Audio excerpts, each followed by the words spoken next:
Clack. All right, we're live and on the air. Welcome to the Comic Aficionados. This is Wes from Thinking Critical.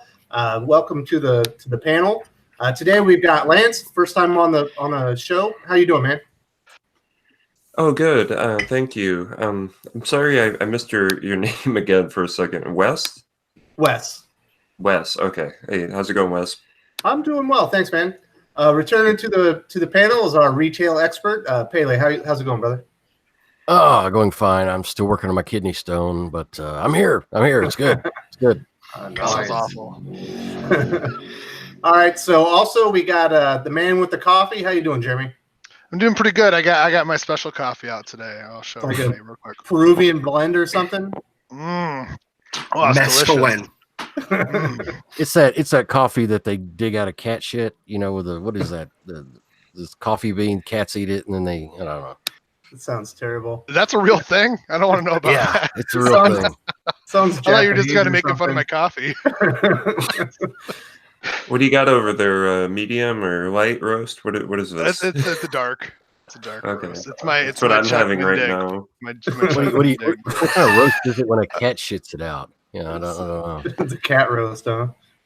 I want to know about that. That sounds awful. I'm gonna look it up. Who eats something that a cat poops? That happens like it's done.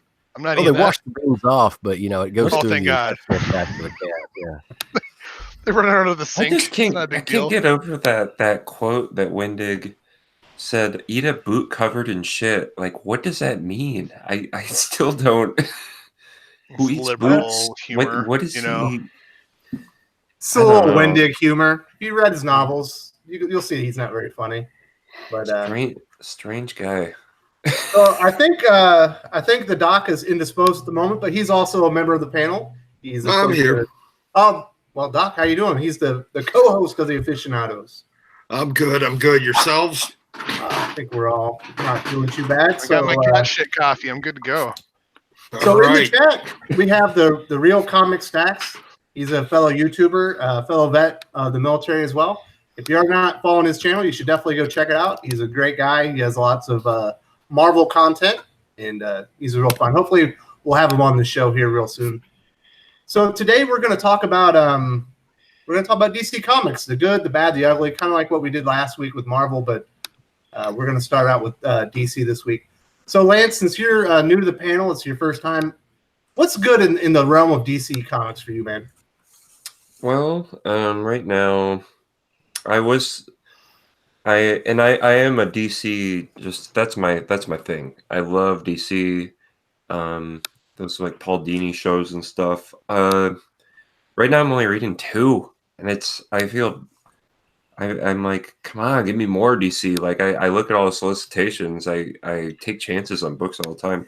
I'm reading Wildstorm. I'm going to see this thing through to the end, and Green Lantern and Batman: Heroes in Crisis, which we'll talk about later. But Green Lantern's good. I enjoy this. I'm glad to hear that because I'm pretty biased towards Green Lantern, so I like to hear other people say it.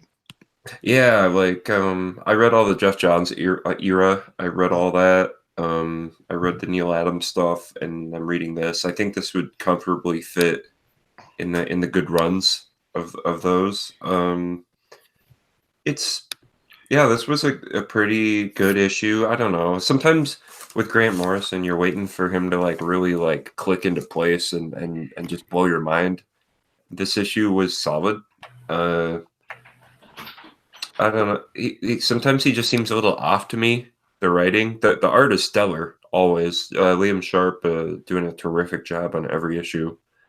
But I'm just kind of waiting for this series to really click into place and just start to hit that All-Star Superman gear or something, you know? Yeah, so I got introduced, into Hal Jordan, the Green Lantern Corps from Vendetti, and it's one of my favorite DC runs ever. So this Green Lantern is a little bit different, but the art is impeccable. It's like nothing you've ever seen in the Green Lantern comic. So Jeremy, you're also the Green Lantern guy. Are you reading the current series with Grant Morrison?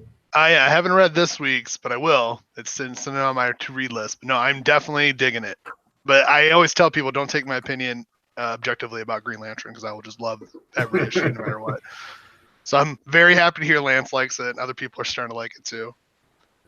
I don't love the writing nearly as much as the art. I think the writing's interesting. I'll give you that. It's a little Grant Morrison. And I'm always telling everyone the B covers on Green Lantern are garbage. Do not buy the B covers. Buy the A's. Oh my god, I got stuck with a Francesco Mattina cover on issue 2. And I was just that one where Kilowog looks like he's leapfrogging. What's up with that? That was issue 3. I got the second one where it's just a wash of computer generated garbage. They're always so bad. This week's looked like a good poster. Like, that'd be a good thing to hang on. I don't want that as a cover. Matina's kind of hit or By the way, miss. that Jay Lee, cover you're talking about, where they all look like frogs. That's the worst. It looked like they were swimming in space. That was issue 3, and I'm just like, I shouldn't say that he should never do Green Lantern, but that's clearly not his thing. He doesn't really. Let's try a different take. Let's not do this. I think that there's like a planet at the bottom and a whole battalion of Green Lanterns all looking all squashed, and I was like, this is a terrible angle. Yeah, I've got Green Lantern 6B cover right here in front of me, and it's good. It's the Perillo cover. It's pretty good. Yeah, I'm just saying it looks more like, hey, that'd be a really good Hal Jordan poster. That'd be blow that up. That's kind of what the DCB covers are more artistic rather than an actual advertisement for the inners. What's in those Hawkman covers for a while. Those are all the dragons and everything with his fucking mace. Every one is awesome. Well, in my experience with these variants is that if they keep a variant artist for a while, they can actually be good covers, but this Green Lantern series, all the variants are a different artist every single issue. It seems. You're right. I love Mike Grell doing the Green Arrow variants, and I loved Tim Sale doing the Batman variants for a while. He did probably 2 years of them, but these ones are just a total mishmash. They're just it's like whoever they feel like throwing in there. Well, the problem is the person that does Green Lantern better than any other fucking artist in the whole world will never be back at DC because of his politics. Been excommunicated. He's been excommunicated. Skyver's been excommunicated because of wrongthink, so he'll never be back. Who is that, by the way? EVS? Yeah. Mm-hmm. Ethan, yeah. So then when you had EVS and then Rafa Sandoval were like doing every other issue of Hal Jordan, I was like, you can't get better than this. Like Eastman Skyver is amazing, but Sandoval's like pretty damn good too. It's the only time I ever had people. It's the only time I ever had more than 25 pulls on Green Lantern was when that run was going, and as soon as that stopped, half the people dropped the book. I'm not surprised. Venditti was born to write that book. Like, even if you read his Exo Man of War with Valiant, it's like, yeah, this dude he gets cosmic heroes like really well. It's awesome. I would make a case that Exo Man of War wouldn't even matter right now if it wasn't for Robert Venditti. I don't think anybody would care. He did such a terrific job on that series. Yeah, have we finished the introductions yet? No. We didn't get to Ash because he showed up late, but Ash, my buddy, what's going on, man? Hey, good morning, everybody. I took a longer than intended shower. I was like all up this morning. I was like, yeah, I'm going to make the show on time. And then, nope. Jinx yourself. That's what you did. Yeah. But good to be here. It's always good to reacquaint myself with you guys and have a Saturday morning chit chat about comics. That's good reason to get out of bed. Yeah. So Ash, you were basically a long time Marvel reader. Then you quit reading comics and you came back, and now you're a DC guy. What is it? What is it about DC that you think so good, and why are you a DC guy now? Well, that's a really good question. The thing about DC, number one, is it's where the quality is. DC is kind of reminds me of what Marvel did back in the 80s to become the Marvel that we all kind of remember and love, which Jim Shooter, I think, initiated, if I'm correct, which let's hire all the talent. They took everybody. They paid for all the best artists, paid for all the best writers. And I think if I remember, it was like only like George Perez and like one other guy held out, and Marvel was able to get everyone. And it really boosted what they were doing. DC is kind of doing that today. You know, if you think like they got the writers, Venditti, you got Snyder, you got James Tynion, you got well, I'm not going to go down the list right now because it's morning and I can't think of them all. But they're paying, you know, they got the artists that they've got going on. We were just talking about Grant Morrison, and he got Liam Sharp on Green Lantern. Whatever you think about some of these people, they are the top of their, you know, of the food chain when it comes to comics. And I think that's what's helping them do things really well. I mean, I'm reading Hawkman, for crying out loud, which I never thought I would have, but Venditti is killing it on this story, and it's capturing me. The other thing that's really grabbing me that I didn't expect was the sense of wonder. Since I was a big Marvel fanboy, you know, I got to love these characters, and I still do love these characters. I do like the Marvel universe better than the DC universe as conceptual standpoint, but DC is a sense of wonder for me, where Marvel's kind of not. It's more of a nostalgia. I do wish I could go back and read X-Men and love it the way I used to, but I can't. But with DC, I don't know who Hawkman is. It's all exciting. It's like I'm discovering, ooh, what's this character? What's this world? Who the heck is Green Lantern? I don't know about this, you know. And so I get that feeling like I did back in the day when I first came into comics, where what's X-Men? I don't know. This is neat. What? So those are the two allures for me.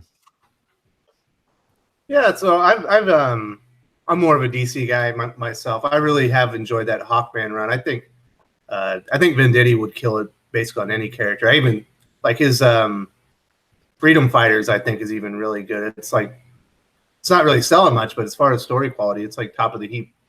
Yeah, it's getting better too. Each issue is kind of just building up.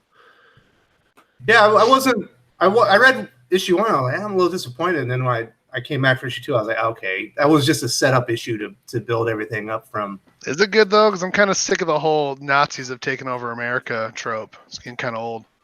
That's what stopped me from buying it. I have a question about Hawkman. So if I want to jump in on this, because I keep hearing it's good. If I want to jump in on this, can I do issue 1, or do I have to go into like that metal spin-off? Issue 1. Oh issue yeah, 1. don't bother with the Hawkman resurrection thing. Yeah, don't the Hawkman it's down good. or whatever it was. It's good, Okay. but it's not necessary now. Nah, Hawkman 1. That's the best thing about Venditti. When he starts a new character, you can read it from issue 1, and you don't need the rest. He fills it all in himself. I'd say you do If need I issue get 1, really though. into You're gonna be it. really confused if you don't. Yeah, you need it. You need issue 1. If you jump in right now, you'll be like, wait, what? Yeah, 'cause he's built a lot. Yeah. You know, Why is I've been Hawkman traveling in the Atom world? What's going on? What? Yeah, he's been traveling through dimensions and time and meeting his alternate That's versions cool of shit. himself. I won't. Yeah. I still spoil anymore. sometimes buy comics randomly in the middle just because the cover looks good and I give it a shot. Sometimes it backfires on me because I'm like, oh, this was an exposition issue. That was kind of a bad spot to jump in. But I will just randomly buy stuff sometimes at the store. Just If I see an 'cause, you art know? germ cover, I'll usually grab it because So, art germs. so you buy lots of Supergirl. If I see that Supergirl and art germ, yeah, I'm going for it. It I won't depends. open it up, but I'll own it. That one like one issue ago was like ass. I don't know what Was it? he like. She looked autistic or something. There was something wrong. He's like, kind of weird expression on her face. I think he was trying something different. I think I did read one, and I was like, "This is awful." Like she was at like a prom date or something. It was a bad issue. Oh, God, man. That's why I'm I not would excited buy for them the to next read. Batman and Catwoman. You don't buy them to stripper- read, man. What are you thinking? No. It's just for the cover art. God, Oh, censor the cat. There we go. what? Pussy in the screen. Cats are good, man. I was Not looking this at one. He's those, a shit. those Green Lantern variants, and looks like Brian Hitch was on issue 5. That's a pretty good cover. Matina back on issue 6. I'm not a fan of Matina. I got to be honest. Everything is just like CG computer stuff with him. Yeah, that 3D model look. Not a fan. Yeah, like ectoplasm everywhere from Spawn. Like Spawn. Like I don't know what this stuff is. It's always got this there's always a weird color that washes over the image with like everything he does. I'm just like, I don't know. So- Yeah, people need to get away from their computers and maybe just start going back to traditional again because it's starting to look really samey. So I like Clayton Crane's digital art. I think he's amazing. Yeah, he's good. But he kind of sets the bar so high. Actually, Stephanie Hans is on Dye for Image. She does the same thing. And it's kind of hard. Like when you start seeing second-rate digital art, you're like, this ain't working for me, man. His Exo Manowar stuff looked amazing. Clayton Crane, and then the what is it? His Rise Rise? series. Rise is the one that blew me away. That's my favorite comic book ever. Which one? Rye. The Rise yeah. series with Matt Kent, and then it went into 4001. I read the first trade. I need to get back into that. I would. Okay. There's a new Rye coming out with Dan Abnett. I don't read anything really Valiant anymore now that Exo's dead. Well, after this next issue, but I'm definitely going to check that one out. But, spoilers. So we'll get back to the DC comics. Jeremy, what do you like about DC right now? What's your Obviously, jam? I'm loving Green Lanterns, but I'm also loving Super Sons. I'm loving and sad about Super Sons. It is sad, isn't it? It's very sad because I don't like where Superboy's going. This, I don't know, what, 20-year-old version that's out there now? I think I said that before. I'm not happy about that. Thank you, Bendis. I'd much rather him just stay Damien's age, or a year older. Damien's age, whatever. That was a good dynamic. I thought that was a good They're perfect. mesh. It was perfect. They fought each other, but I loved every bit of it, and now it's almost over. So it's 3 issues left, right? Yeah, what, 12? So we're on 9. Yeah, so 3 issues left. Not happy about that. So that's a good and a bad in one. Mm-hmm. So, Pele, is Super Sons? Did it lose some momentum? Did it lose some steam after the cancellation of the regular series and moving to a maxi? Yeah, I mean, absolutely, it did. It's. What was it I said a couple of weeks ago? It's like they got this, it was, they were the same age, kind of, there's an energy between them, like the young went to school punks together, and stuff like that. they had their own secret lair. What? Absolutely. This is crazy. Yeah. Absolutely. And now it just, looks like, some creepy young adult guy running around with a little kid, it's like, like get this weird pedo vibe to it. It's what like, bugs me is the main series is what, here? 15, 16 issues long. That's like a maxi series right there. Yeah. So they should have just kept it going. They should have just told Bendis, you don't get Superboy, dude. That's a stupid idea. No cucking Superman. No Superboy. You don't get him.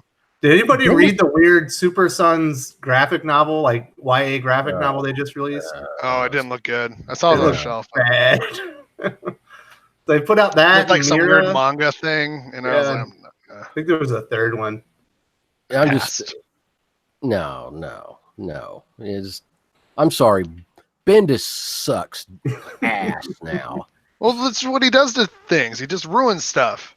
He ruins all the He good is stuff. worse. I don't know He's why the we're worst. letting him He's do the this. He's the biggest piece of shit in comics. He promises these great Comics now. stories, I and mean, he just ends up everything he cucking touches turns everybody to because that's what he's into. Yeah, he kind of That's what just he's into. I mean, he probably has like 5 or 6 guys come in and just gangbang his wife while he sits there and watches Jeopardy. Hey, that's my joke for I'm King. Don't take that away. And that's and that's his thing. It's fine if he likes that. If he wants that in his life, so be it. More power to him. But that's not what every character in the DC universe. Not every character that he writes is like that. So, but we gotta make sure that all of them feel the pain of female betrayal. Oh Jesus, bastard! I hate that son of a bitch. Yeah, that's the thing I have with writers today. They can't help but self-insert. They can't write. They just can only write about themselves. So they just put their own it's all little... self-exploration rather than trying to entertain. Yeah. It's like, why can't you write a character? Why can't you get in that character's head and write him? Oh, you can't because you're just... You can thank Mark pathetic. Miller for that, I think. You think Mark Miller really set the bar or low the bar, I guess? He just he's Mr. Wipe the slate clean, don't pay attention to the past. Good point. He's just Yeah. I mean, and I like the Ultimates, but he does it with every character, and then he influenced a whole generation of people to not care. And at least with the Ultimates that made sense since it was like its own thing. But yeah, you start doing it with everything, it doesn't make sense anymore. Yeah, Frank Miller and God damn it, the Swamp Thing guy, Alan Moore. I'm King. Alan Moore. Yeah, they both All like set back comics back like 50 years with their deconstructed stories. Like everybody was like, I got to make a deconstructed story now. It's like these are supposed to be on their own thing. They're not supposed to put it in the real timeline. You're fucking everything up here. But so yeah, like one thing about those guys were, number one, they were amazing writers. They could do it. They could handle it. And number two, they did it occasionally. It wasn't like Frank Miller was doing it for just solid in the main run for 10 years, just messing things up. He'd come in, do a little 4-issue series, boom, I'm out of here for a while, and you guys talk about it. But then now it's just like every mainstream writer is like, I want to do this. I'm gonna be Frank Miller. It's like, you're not Frank Miller. Just stop. The thing that I go back to here is that when Alan Moore started Swamp Thing, he tied up the loose ends of 19 or 18 garbage issues of Swamp Thing for an issue. He tied everything back up, and then the next issue is like the true beginning of the Alan Moore run. But he still clearly did his homework, and he's like, okay, well, I can't just have characters wander around out there. I got to do something with them. I got to tie that up. And Frank Miller was what was his first issue on Daredevil, like some type of weird like a ghost thing in the graveyard, like fights Daredevil. Like he came right in the middle of that Roger McKenzie run, and he had Heather Glenn, all these characters that he wouldn't normally use. He had them in his story for a year or so before he moved on. So if you were reading Daredevil at the time, it wouldn't be too jarring, I don't think. Now it's just like everybody wants to make these clean breaks on everything. It's just like I feel like comics are more malleable. You should be able to come in like, okay, I inherited something that's kind of bad. Within a couple issues, you should be able to write your way out of that. If you're a good comic book writer, you should be able to kind of slowly send characters away that you don't like, but not overnight. Yeah, it's pretty crazy the way the like Jeff Johns was actually able to come in and like with one oversized issue fix a lot of the issues that were going on in DC, you know, in the New 52. It feels like they're eventually going to have to get back to that, where it's like, okay, we veered too far off track again, and we're going to have to bring it all back and then expand out again. Pele, do you think people are going to buy into that? A second Rebirth style beginning for DC? No, I really don't. I think that a lot of people just had enough. They're like, Rebirth is what they were. Okay, great. Let's I have a question. So recalibrate everything. Let's get everything set back. Let's get it all. Let's get it all. Because we can Go all. ahead. I don't know if I don't think we're all like. We have mostly DC guys here, but if or no, okay. Doc is definitely really. a Marvel guy.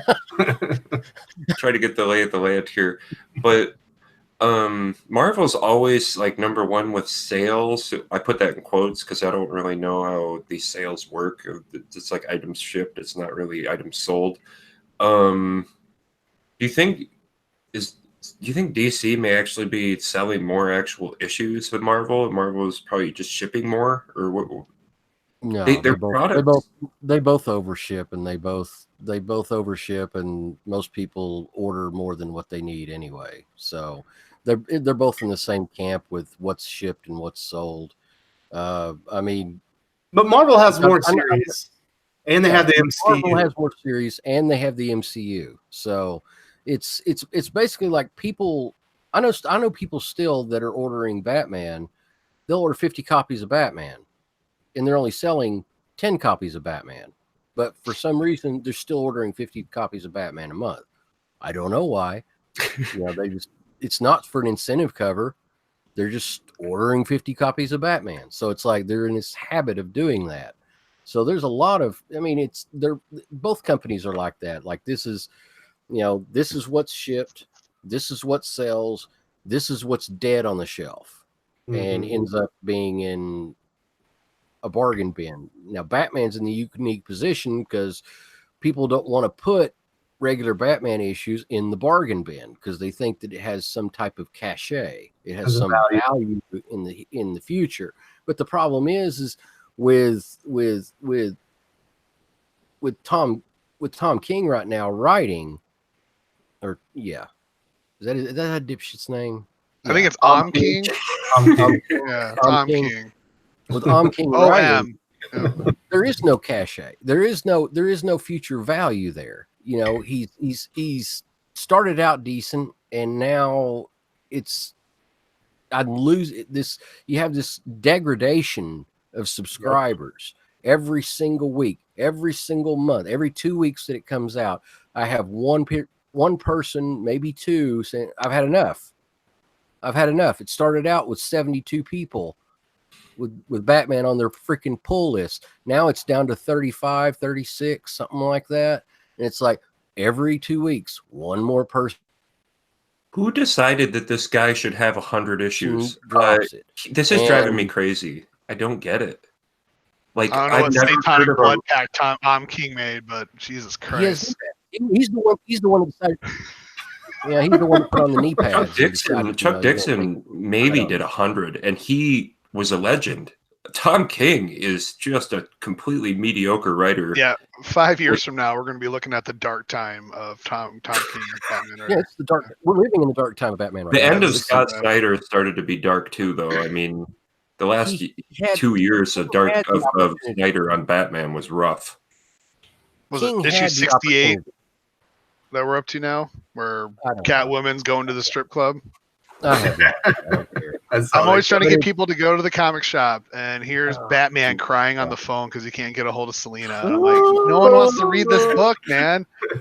People think of Batman, they think of crime fighting and weird villains, and you're putting Catwoman in a strip club. No one cares. It's not what people want to read. And I should I'm not going to go. Here. Why would I go to the comic shop and sit down on the shelf? Hey, listen. They had the opportunity. Issue 50. Issue fucking 50. They could have just had the wedding. They could have gotten them married. Everybody was lined up for it. Had 400,000 fucking copies out there in the goddamn newsstand.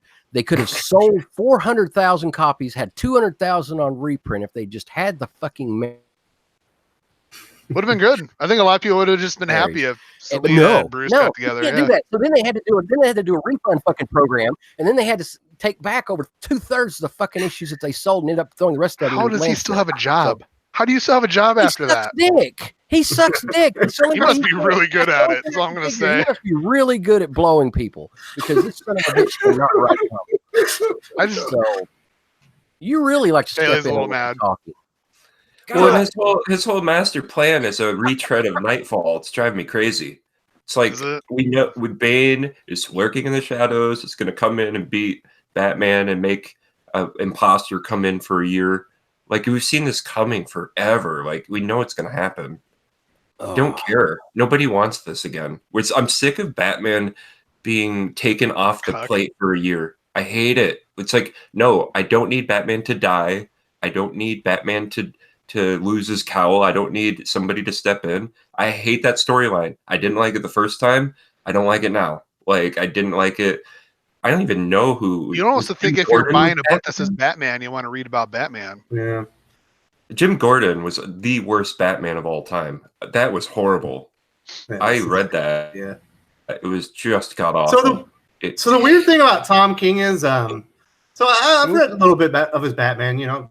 I don't really read it now, but even his good story, like the War of Jokes and Riddles, the ending absolutely sucks. You're like, I read 5 issues for this piece of shit, like, payoff. So it's like a joke that Kite Man was the one that, like, there's not a single action sequence in 7 issues of that storyline. Absolutely mind-boggling. Yeah, we got King running Batman, and we got Bendis running Superman. Wow, here's our brave and the bold. great. G. Willow Wilson on Wonder Woman, so the whole Trinity's fucked. Oh, the Trinity's looking great right now. Ooh. Yeah, See, Wonder by the way- Woman who back in the 80s and 90s was a fucking Republican. She was conservative. Okay, they had the women's lib in the 60s. Remember those issues where she's like, "Oh, look, I'm Twiggy," and then she all dressed up and everything like miniskirts, and that was cool. Then in the 80s, she became 80s and 90s, she became a conservative and stuff like that. And she was, I think, even had that damn issue, the politics issue, where they were talking about all the different DC heroes about who they voted for, and then you ended up with, I think it was Batman and Green Arrow voted Democrat, and then you had the Green Lanterns. Both the Green Lanterns voted Republican, and then also Wonder Woman voted Republican. And now, Jesus Christ, Wonder Woman's an Antifa member. What the, doesn't want to get wound up by Captain America. We need our DC Antifa member. When was the last time Wonder Woman had an actual personality? Her movie was okay. No, I don't mean the movies, like the comics, like because I've last read time anybody that writes DC comics had a personality. Ooh, This sucks. I love comics. I'm just living in this worst era right now. Because I read the Azzarello run of Wonder Woman, and even Azzarello, even though I kind of liked that run, he couldn't find a voice for Wonder Woman. I remember reading it and being like, he seems to think she's just some tall woman that's just kind of generic. Like, he didn't really know what she was like, what her inner thoughts were. He was just kind of, I don't know. Before Azzarello, was she more well written? I remember the show Paul Dini did on Justice League Unlimited, and he had a clear voice for her. In comics, when was the last time she really had George a clear? Perez is generally considered to have the best Wonder Woman recent run, correct? Yeah. Who? George Perez. He's a legend. In like the 2000s, has anybody done a good job? Since Doubt it. No. Jeez.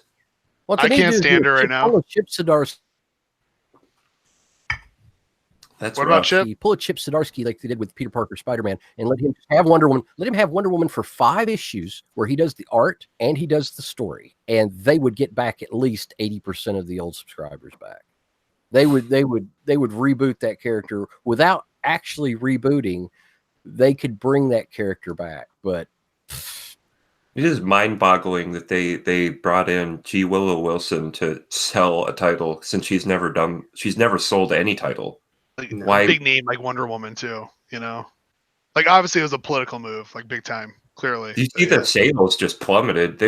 Wonder Woman is below 50 now. It's around 70 in the Comicron. Getting close to cancel territory. Ooh, careful. Yeah, I mean, cancel territory is 10,000, man. Oh, whoops, my bad. Yeah, it used to be 20 to 25,000. Now it's all the way down to 10,000. They've got to make sure that we sold 200 issues, guys. We can't cancel this one. We're good. Oh no, we're set. I always take my hat off to Scott Lobdell because he's taken this Red Hood and the Outlaws thing way further than anybody would have expected. It's been going 7 years with his scrappy team of Red Hood and add 1 or 2, and he's kept it going. I kind of respect that. Props are due. Yeah. You don't get a lot of writers sticking with characters anymore. You don't get a lot of writers going through the ups and downs. People just leave or get canceled these days. He actually kept it going. So I'm like, it's probably end of the line's coming up, but to take Jason Todd as Red Hood and keep a series for 7 years, I respect that. So I imagine something's going to happen to him in the Leviathan event. I imagine it's going to have all the Batman family characters heavily involved. Anybody else afraid Bendis is going to start killing everybody? I hope so. No, it'd be a mercy killing at this point. Yeah. No. I kind of wish Bendis would kill everyone. I really, please, Bendis. I honestly make sure you're the last chamber in the bullet for yourself. Yeah, as long as it starts with himself. If Bendis had actually oh no, killed we're gonna Lois get me Lane, demonetized with that one. Okay. if Bendis had Sorry. actually killed Lois Lane and Superboy, and even Superman, like it'd be better than what's going on right now. Because at least he could never kill Lois Lane though, because like now with Gail the Whale sitting in the office with her, she'd be like, "Who's in the refrigerator, Bendis? You get her out of the refrigerator right now. Don't put her in there." You guys can't have women as a motivational factor for a man. I've got a plan actually. What they need to do is they've got this monthly cheesecake thing where you can order cheesecakes for somebody else and send them as a gift. We could like all pool our money together and send her like send Gail Simone 50 cheesecakes a month and she would explode. What do you think? Her liver. We could just cheesecake her to death. We could cheesecake her to death until she finally explodes and dies. I like this idea. Let's do it. I thought it was funny that people criticized Clay Mann for his portrayal of Lois, where she had a nightie on or something in Heroes in Crisis 5, I think. And it's like, look, Clark is sitting there with a shirt off and his 8 million abs, and nobody says anything about Clark. But then all these like feminist people show up and they're like, you can't have a woman standing in her panties. And it's like, well, have you ever been... Are you talking about the Lois Lane like pinup? Yeah, the pinup pages. That was actually a pretty nice picture. Why wouldn't she be sitting there in her intimates with her intimate partner? You can't sit there. It wasn't even really that. It's night. They're probably. It wasn't even lewd or anything. It was she was just in her underwear. It wasn't even like she wasn't even in like anything like lingerie or anything. Wearing his t-shirt. You'll never see men complain about comic heroes being too ripped because I never want to see a pudgy Hal Jordan. I'll be really. As far as I know, now wait a second. As far as I know, SJW women wear a hijab to bed, even if they have like a man with them. So, I guess they use a flashlight and, and he has to like hunt the hole in the dark. Got a hole in the sheet. It's like, oh, we're gonna cut a hole in the sheet, and maybe I can line this up here. You got some flour, but what is that? Oh my god! It's a mouse. But that's basically what. Yeah, they don't want women to be women. That's what SJWs are about. They want. I women see a ripped Clark. I'm like, maybe I could be ripped too someday. No, I work hard. I don't know. It just makes me laugh how women see beautiful women and they get mad. Like, because I never get mad. Spider-Man. I like how the whole thing with the SJWs with women. What is their thing? It's like they think that being feminine is basically a woman acting like a man, and they don't appreciate a woman who is feminine for being herself. Like they don't, and that this has been like really the age old attention. That's because most of them are land whales. Most of these SJW females are land whales, and when you put a pretty woman in a comic book, it makes them jealous. And they can't handle it because they weigh like 250 pounds. I have a question, Pele. How many issues of Faith are you selling?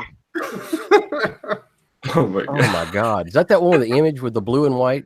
Yeah. Well, she doesn't weigh a thing, dude. She's like weightless.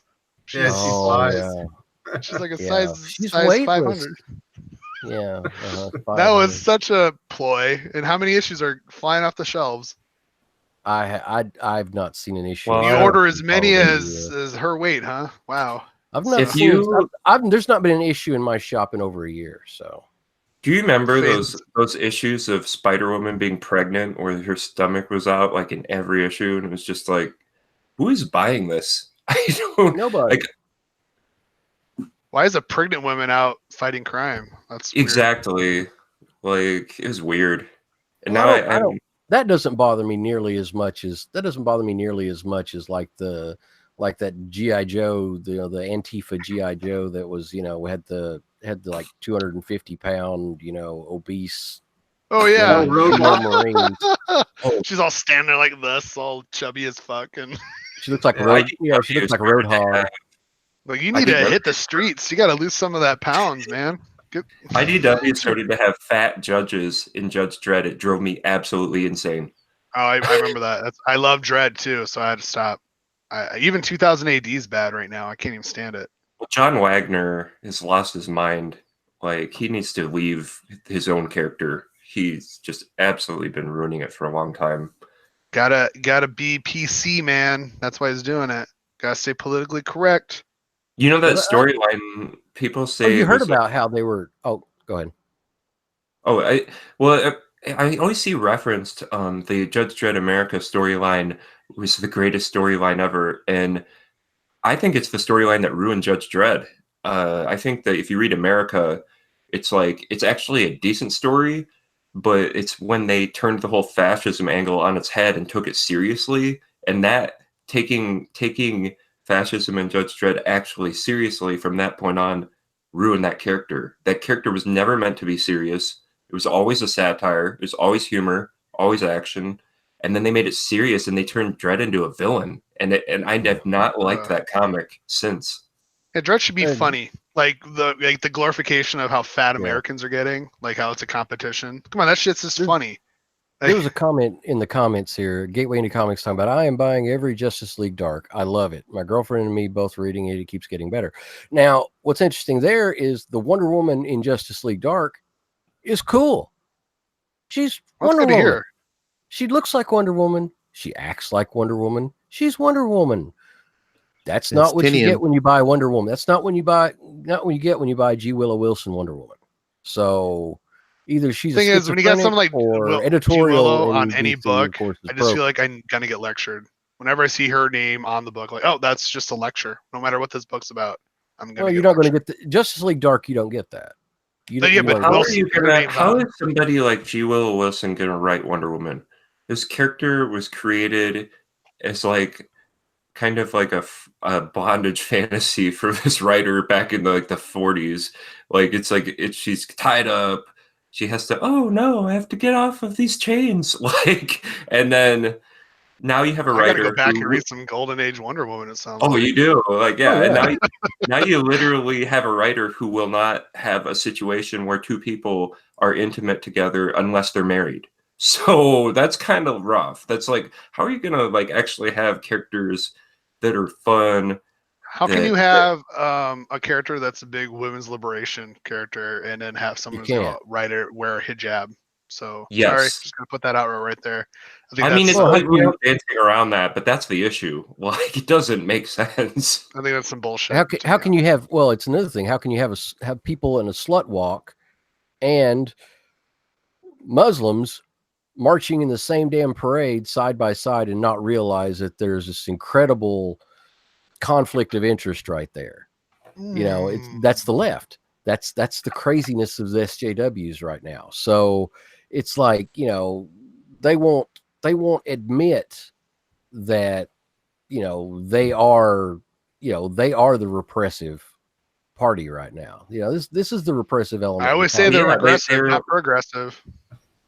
They're That's all what I like always- they want to say, "Oh, we want you don't accept their ways as much. You need to bend more." And then, but it's like their ways are Sharia law. Like, I don't get with that. That's not what this Yeah, they country want to is free the about. nipple. They want to free the nipple, but not in front of men. You know, they don't want the male gaze looking at the nipple, but they want it free. Oh, come on.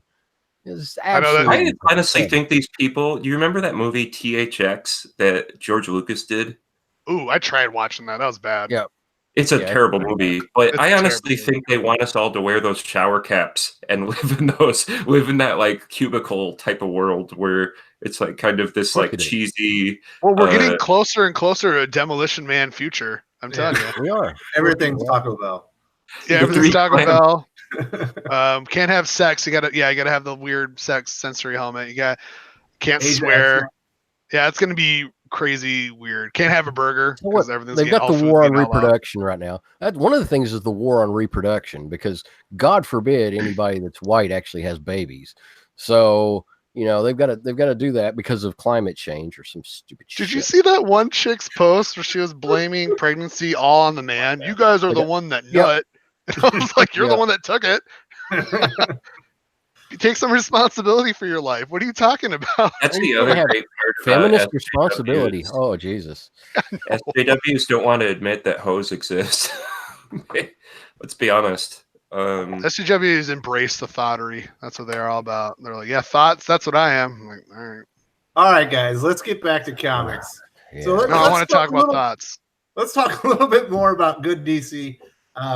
Jeremy, I know you read Teen Titans like I do, right? Yes. But I'm loving that series, and I think it was 2 issues ago where it's Roundhouse, right? The blue guy. Yeah. I love him. Where he's taken Kid Flash to meet his mom.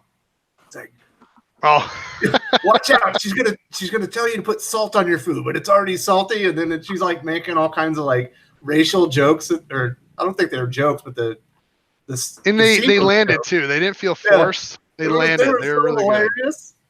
Good. The thing about Teen Titans is like I wanted to hate Crush too. Like I was like, Lobo can't have a kid. Like I was so mad. I like Crush now. I think she's a cool character. I think Crush is one of my favorite in that whole series right now.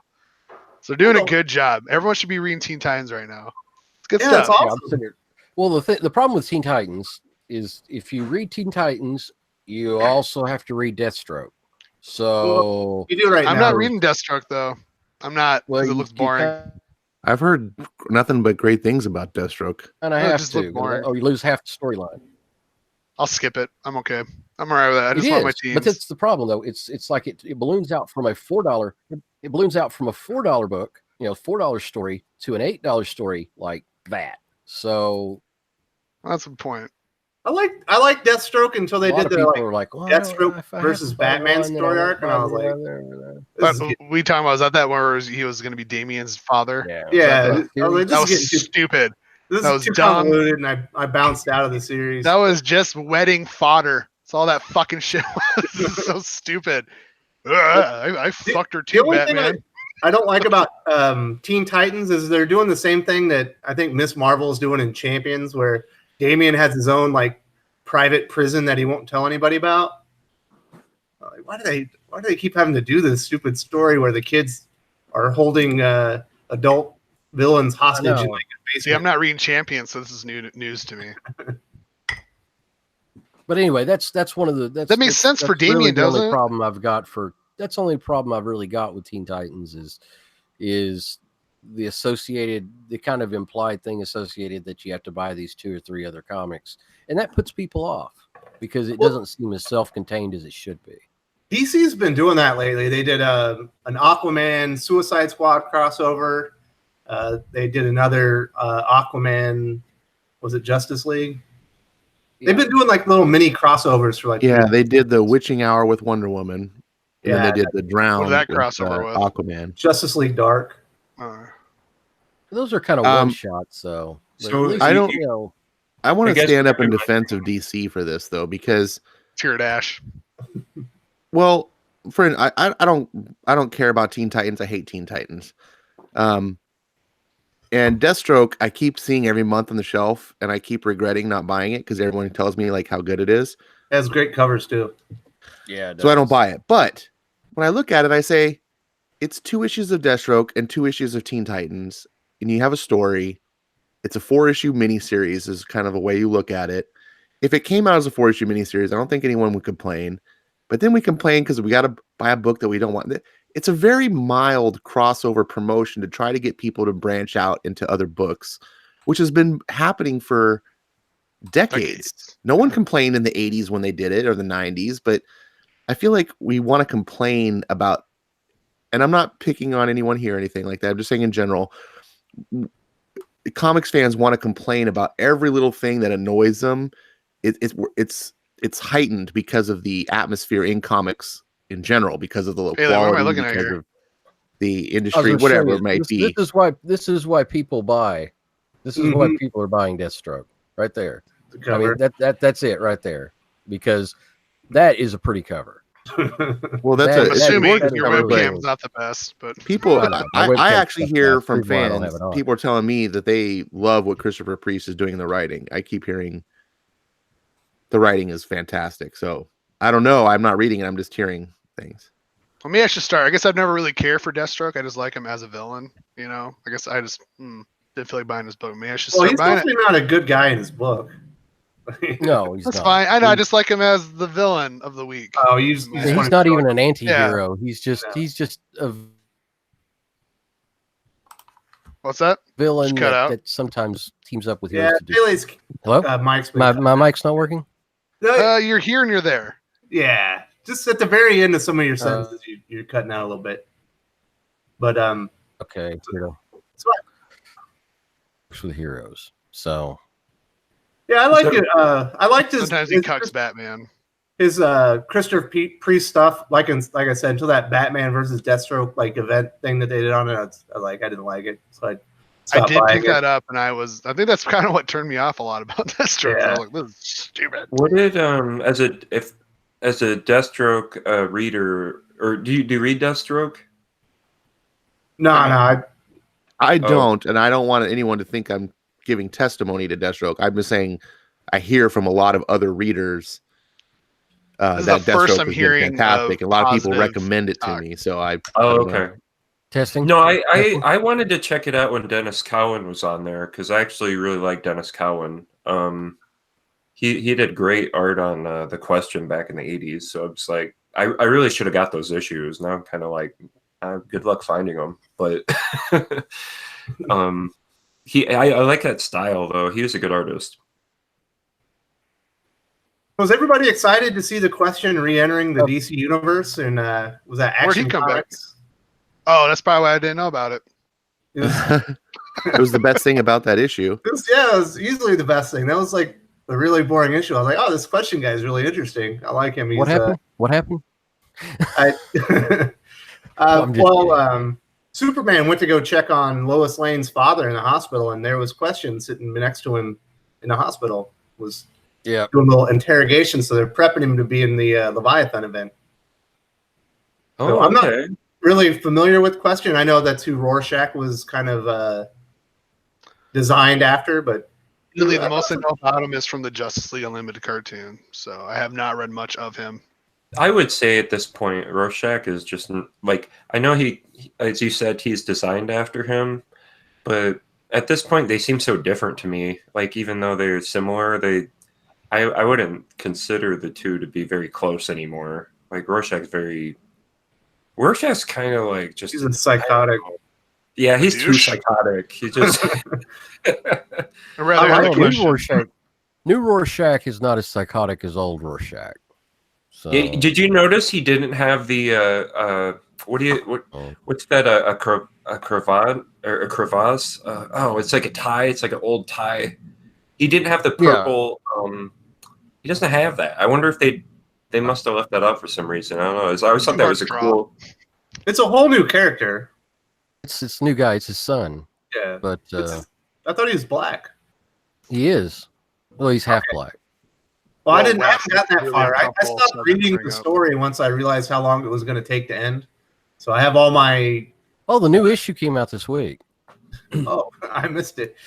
Yeah, it's pretty good. It's pretty good. Doomsday that Clock is still the best series. It's taking forever. So. I need to talk to my LCS because I'm pretty sure they're not stocking Doomsday Clock anymore because I never see it on the shelf ever.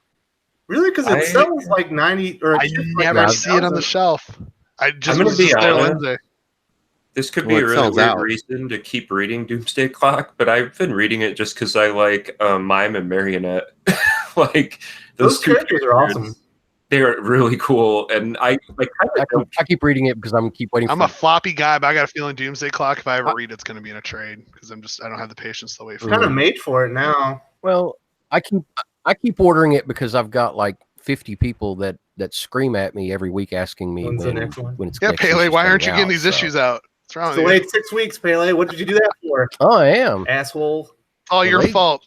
I know. Yeah, I don't- I'm holding them. I've got them all locked up in the back. You're And I'm slacking holding on them your for editorial ransom, duties. so. You gotta fucking finalize them things, man. Come I on, don't let's go. mind that Doomsday Clock is taking a long time to come out because honestly, it's good, and I'm gonna savor when it's gone.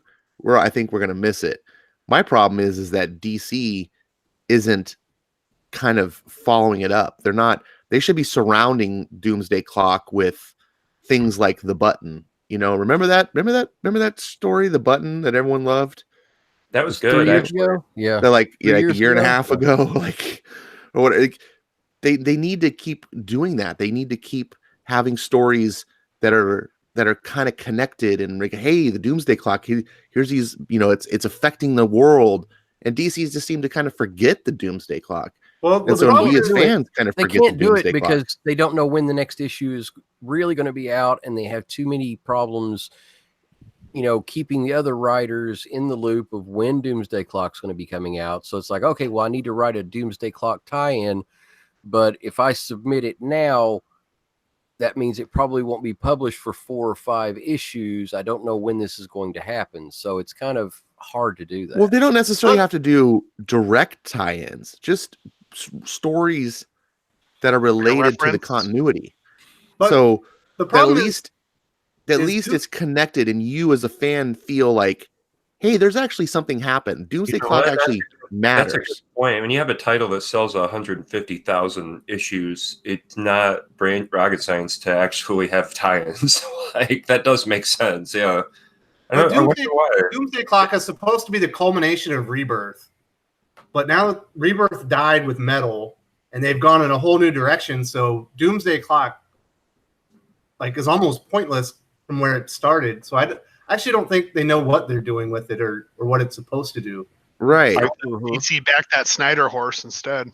Yeah, I guess I will say I'd like the to best- mention, though, in that Doomsday Clock issue where him and Firestorm, he helps Firestorm, Superman helps Firestorm reverse he turned a bunch of people in Russia into glass accidentally, and he helps them figure out how to reverse that transformation.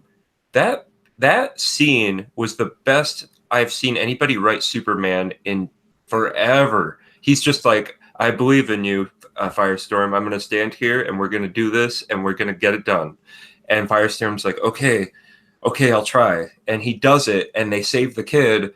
And then he's got that Clark Kent look, like that Superman look on his face. And it's like, that's the inspiring hero that I have been missing from Superman for ever. Like, they're just not, what is so hard about making Superman a guy who believes in a cause, gets the job done, is a good guy? Why is that so hard to write?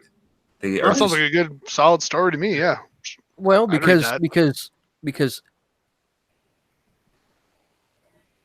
Oh, and we just lose make you it again, political Pele? again. The reason why this doesn't happen shut up. The reason why this doesn't happen is because these people honestly don't feel that within themselves. They do not know how to connect with that because they have nothing inside them that human. I'm never sure if you're spark pausing that for would let effect. them- I know. or I what. know. I'm the do same that. way. Sorry, man. That would let them have that. Well, Story. it goes right back to what I said last week. These writers, they only ever write.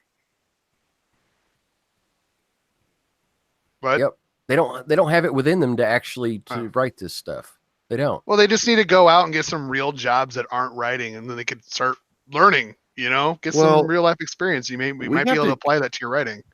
We got to be careful a little bit here. We make these blanket statements, but I don't think it is fair to the people who are doing a good job. And DC is doing a good job with quite a few of the writers on staff. And I wanted to make the statement in the earlier segment about, when we were recommending different comics. And I wanted to say in modern comics, sadly, we can't talk about characters anymore. Well, I mean, we can, but when I recommend books, I'm just like, I know you have your favorite characters, but honestly, follow the talent, because if you get a bad person, say, G. Willow Wilson on Wonder Woman, it doesn't matter if you love Wonder Woman anymore. But DC, it's Tomasi, Venditti, Williamson, James Tynion IV, Jeff Johns, Dan Abnett, Snyder most of the time, Dan Jurgens. Think of those names, buy those books, and you're probably going to be safe. You're probably going to have good book, And when we talk about Superman, Dan Jurgens, Tomasi, it wasn't that long ago, right before Bendis came on, those guys were killing it. They were knocking it out of the park. Superman before that. I do have those issues. And Tomasi's run on Superman, I think, is the best. Not that I'm not a longtime DC reader, but I've always liked Superman. He's my favorite hero. But Tomasi's wrote my favorite Superman, and the story that you guys just said about the Firestorm story, which sounds fantastic, is the story that Tomas, or the type of story that Tomasi was telling. by making Superman a father.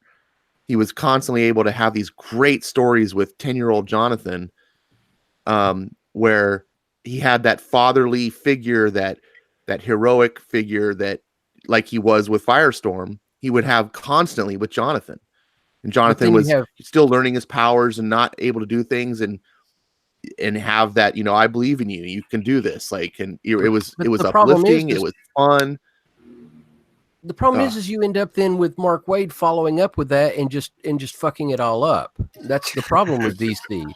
Is you have, yes, these were great stories. These are people.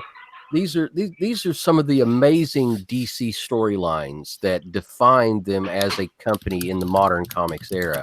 And then you have somebody like Bendis who comes along and just reams it in the ass with his absolutely bullshit storylines. And that's the problem that they have right now. They have good creators that are excellent writers, and then they have the fuck ups who come in and fuck up everything that the good writers lay down and try to write. So Pele, I would like to add, and I think he's been drummed out of the industry, or I haven't seen him in a while. I would like to add, and I am actually kind of upset about this as a old time Green Arrow fan. I love Mike Grell's run. I think that was the template that everyone should follow. And then you had Benjamin Percy come up here and say, I'm an SJW in issue 1. And he's like, I get that Green Arrow always leaned left. That was his thing.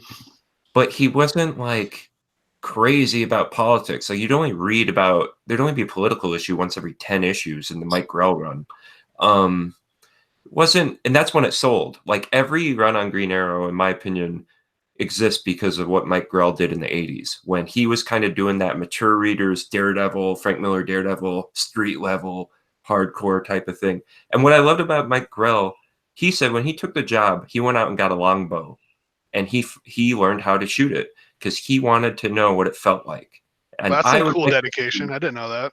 That type of passion from writers these days. I'm sick of people having Daredevil punch out 20 people and be like, did another day at the street or whatever. And it's like, these people have literally never been in a fight.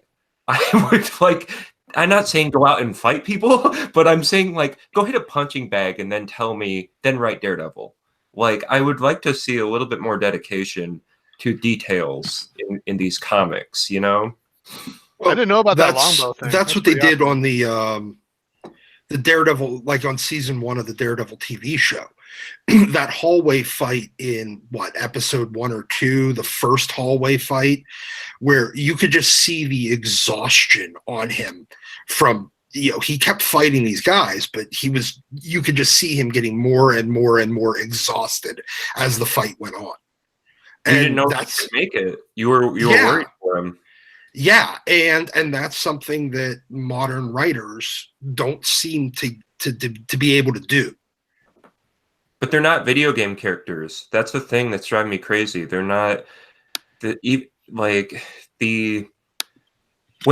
Frank Miller wrote a character that, or Chuck Dixon, when they had Nightfall, Chuck Dixon explained why Batman was going to lose to Bane.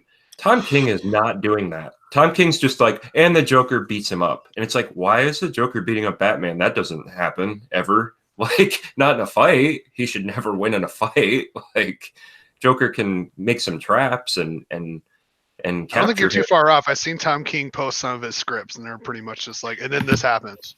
It's pretty much how he writes. I saw his poetry in self-reflection. Should I read for inspiration?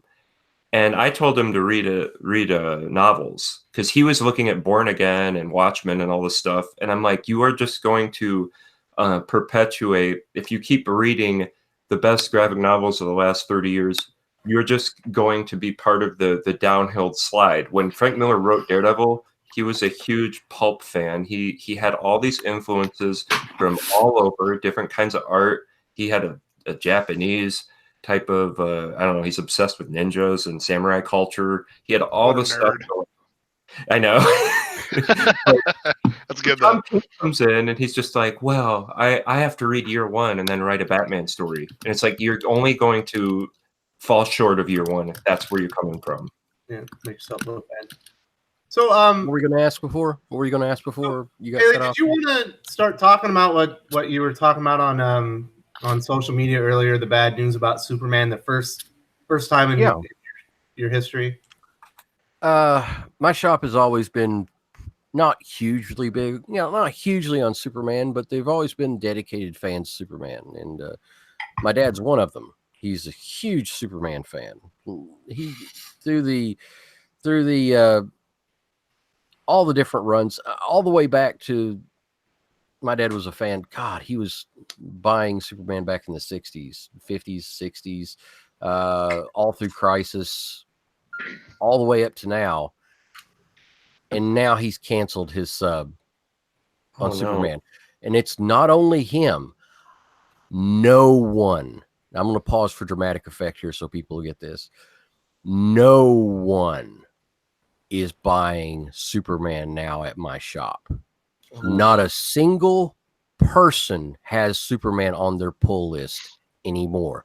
This is when I submitted this order, Cut out again, buddy. Submitted this order just recently, when I submitted this order just recently, just days ago, I did not order Superman for the month. That's ridiculous. I can't believe that's even happening. I didn't even order any characters that literally sell themselves. Yeah, Superman. by name alone. I did not even order a single book for the shop just to kind of make a point. It's like, that's how bad it is. That is what Bendis has done to Superman. I'm not even going to be buying Superman from now on until somebody decides that they want to add it to their pull list again. Yeah, why take the risk? Why take the the revenue loss? Because otherwise it's just going to go straight into the bargain bin. So there is no more Superman at my shop.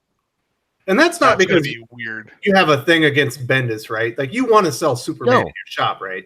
Well, as a retailer, I'm sure you don't have vendettas against writers. You just want to sell. Because there's no interest anymore from. Well, here's the problem, though. I have to interject on this, and I think it actually is good that people stop buying Superman, because that's ultimately what the publisher is going to listen to is dollars. But the fact still remains, as sad as this is, and I hate it, that Superman is selling more right now under Bendis than it was under Tomasi when it was fantastic. But it's only 5,000 more, and it's on issues. It's not much more. You're right, but it is more. Issue 8 rather than 48. The point is, it is selling more. So I just wanted to interject here because Pele's, his testimony, which is valid, it is still kind of isolated on a national level.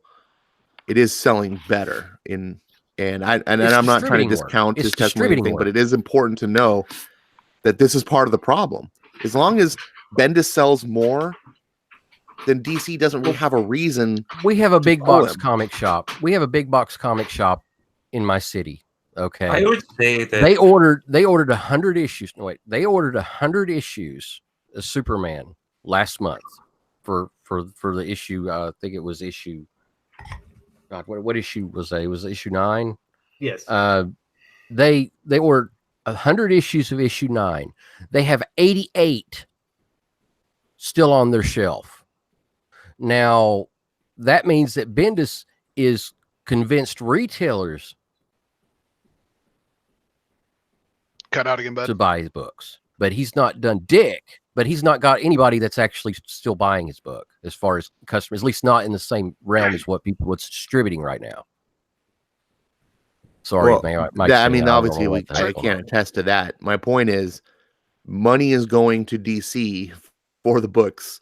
DC doesn't really care necessarily if they actually get read at that point. If the retailer industry, in part of the industry, says let's keep buying them, then but DC is going to keep printing them. And so I'm applauding you if you aren't ordering these books to not sell them. That's great. But yeah, more people might follow Pele's problem. I can't believe that the small shops are closer to Bendis. I don't understand why he wanted him. I don't get it. Like, he was absolutely running Marvel into the ground before he went to DC with his horrible events, and then he brings them in, and he's like, republishing all these late 90s indie titles from Bendis that nobody wants to read. It's like, That was that why? Scarlet or something. What was that Scarlet one? Yeah, That was that Image for a Scarlet. while. Here's the thing: you have these big places like Midtown who order like thousands and thousands and thousands of copies of every single issue. But you have the small stores that are closer to the ground. When we see people that are just not buying something, we immediately stop ordering or cut our orders back. They don't, because they're still going, okay, well, we're going to have, this is an anomaly. We're going to keep our orders up for this period of time. Well, they probably get a discount too with those bigger stores, don't they? Well, I mean, we all get a discount, but it's to the point now, though, that the small stores, and I've talked to other small shop owners, they're not ordering Superman, or at least not ordering in the quantities that they used to. But the big places are still ordering lots of Superman. So, and I think a lot of that has to do with the fact that the reputation of Bendis has gotten over the years, whether that's richly deserved or not. He still has the reputation of, well, we need to order a whole bunch of these books because this is Michael Bendis. But the smaller stores are going, we're not selling any of these damn books. So what the hell are we going to do? Mm-hmm. Sounds like time will tell. Because I mean, you're stopping. Yeah. You know, it's funny because I'm so envious of these like larger cities. I'm from Madison in Wisconsin, so I'm so envious of these larger cities like Midtown or in Chicago, where they actually have people visit them and do signings. Guess in 15 years I've been buying comics in this city. For the first time, an actual writer is going to come here and do a signing. Do you know who it is? You're gonna laugh. Bendis? G. Willow Wilson. Oh no! That actually does not surprise me at all. That hurts. She's going to one of our libraries, not a comic book store, a library, because she sells more trades than she does comics. I wouldn't be shocked if she was going to Barnes and Noble. You know, going to the Amazon affiliate. Yeah. I would take anybody at this point, like a social pariah. I was bringing somebody who is like almost like just, I don't know, anybody in comics. But no, 15 years of buying comics in the city, and we get G. Willow Wilson. Call up your boy Zach and see if he'll come out and do a Jawbreaker signing. I gotta tell you, my small town shop last year. You went to on my you birthday, want their windows Doug to get Mankey broken came out. and signed You stuff. want their windows to get broken And he gave out? me this page here from the Multiversity. I'm very excited. It came out on my birthday. This was like the best birthday of my life. He gave it to you? Yeah, I told him it was my birthday. He's like, "It's your birthday today," and I showed him my driver's license. So he's like, "Here, you just can take this." And Wow. Yeah, Awesome. that was the one that you didn't even realize was original art until I pointed I was it out to losing my you. shit. I've never owned a whole page before, like an original page, and you can see the pencil lines and stuff. It's crazy. This is That's nuts. I love this amazing. thing. That's a great story. And I just was like, "Yeah, it's my birthday. Thanks." You know, he's like, "What? Fuck that. You're getting a fucking page." Like, shit. Doug Mankey, by the way, is doing Detective Comics with Peter Tomasi, just to plug that. Excellent. Oh man, I might have to get on that. Hopefully, it gets more detective-y. That's kind of my thing right now. I'm wanna actually read- Tomasi is doing a good job, buddy. I'm telling you. Try. Oh, I'm not sharing Tomasi at all. I might. It's just hard to if get you back like Doug into Mankey, Yeah. Detective Comics 1001 is a perfect jumping on point. I'm jumping on with issue 1000. I got it. I haven't read it yet, and then I'm gonna give the new Detective Comics a shot from then on. Yeah, with 1000, just understand that it's more of a celebratory issue. It's not really representative of what the series is. Yeah, it's Well, just same with Action 1000 is the same kind of deal. Yeah. Well, Detective, I mean, there were some good we stories talk in about Action 1. talk about sales. Detective 1000 sold really well. It's almost gone from my shop, and it had come out 3 weeks ago. 2. No, it came out last week. Oh, last Came out week? last It's Wednesday. almost Last sold Wednesday. out. That's going to be second and third printings for that one. No, I doubt it because it's a commemorative issue. Oh, really? Yeah, Okay. there's. I guarantee Diamond still has a handful of pallets of that thing sitting in their warehouse. No, they don't. No, they don't. Oh, No, they oh, don't. really? I tried to reorder. I tried to reorder their gun. They're gone. Oh, okay. So she The, missed uh, out. Well, I would say 'Cause at I tried last to Free reorder- Comic Book Day, Action 1000 had like 1,000 different variants on half off at my LCS. Yeah. So I'm just. I tried to Which order. covers did you guys get? I got tried the to Steve order- Rude one. I didn't even pick one up. I'm gonna wait. I tried to order like more copies of the Tim Sale and the Frank Miller and the Jock cover, actually, because it sold reasonably well. But I tried to order anything Detective 1000, and there were none of them left. So I think maybe they scaled back since they learned from the action. Maybe I just think that people just on the pre-orders, they got burned by Action 1000. They didn't know what to expect, so they didn't on the pre-orders. They just didn't order enough, so Diamond didn't print as many as they did of Action 1000. I would and now say it's like everybody's sitting there with their pecker in their hands, wondering what there was a lot of action, a ton of 1000s later on. I bought Action 1000 just coming in cold, and that comic book stunk. I didn't like a single story in it. Me neither. It was bad. That's why I didn't get Detective, because I'm just like, I'll get it later. Because it's probably not going to be anything special. Detective 1000, you might want to check on eBay now and see which cover that you want to get and get it, because it's going to be a tough find later if you want specific covers. I'm not too. Hey, does anybody else have the bat penis issue? I still got mine. I got mine. Oh yeah, damn. Yeah. I'm really hoping for issue 3 to have the Joker penis. Collection. Gotta have that dynamic. Be like white with a dick and red smiley face on it tattooed. Yeah, because he's on the cover of issue 3, so I'm like, oh come on, Joker Wang. I want to know how he. I want to know how he man grooms. How's that work? We were gonna get Harley titties. The carpets match. We were gonna get. Are they we green? were gonna get Harley titties. So. Issue 2, you could tell that they were going to have a topless Harley, and then they decided, we probably after Heroes in Crisis, you can't show cleavage anymore. You could tell that they had to redraw that end of issue 2 with Harley Quinn. That clearly was a topless shot. Absolutely was. And they drew a blouse on her later, and it's like, oh, God. Yep. Then they had to go back and change it. It probably would have sold. Free the nipple, just not right now. If you'd actually had a topless Harley Quinn, I'm sure it would have been a huge issue. That's like one of the weird things, Pele. As a retailer, it must be frustrating for you because the Batman Damned issue 1 controversy was the most non-controversy I've ever seen in my life. It made sense that it was there. Who gives a shit? And everybody bought it. It made them money, and it made the retailers money, but then they wouldn't print it again. Yeah, I sold 150 copies. I sold 150 copies of Batman Damned. That's counting 100 off the bat too, right? $6.90. Yeah, it's $7. Oh, $7. That's right. You cut out, Pele. I ordered 100 copies, and then I reordered next day. I think that DC is making a mistake not making The Last Night by Snyder and Capullo oversized format. I think that all the Black Label titles should be oversized format, magazine format. And I saw year 1. They're getting a lot of kickback on that, though. A lot of fans don't like that.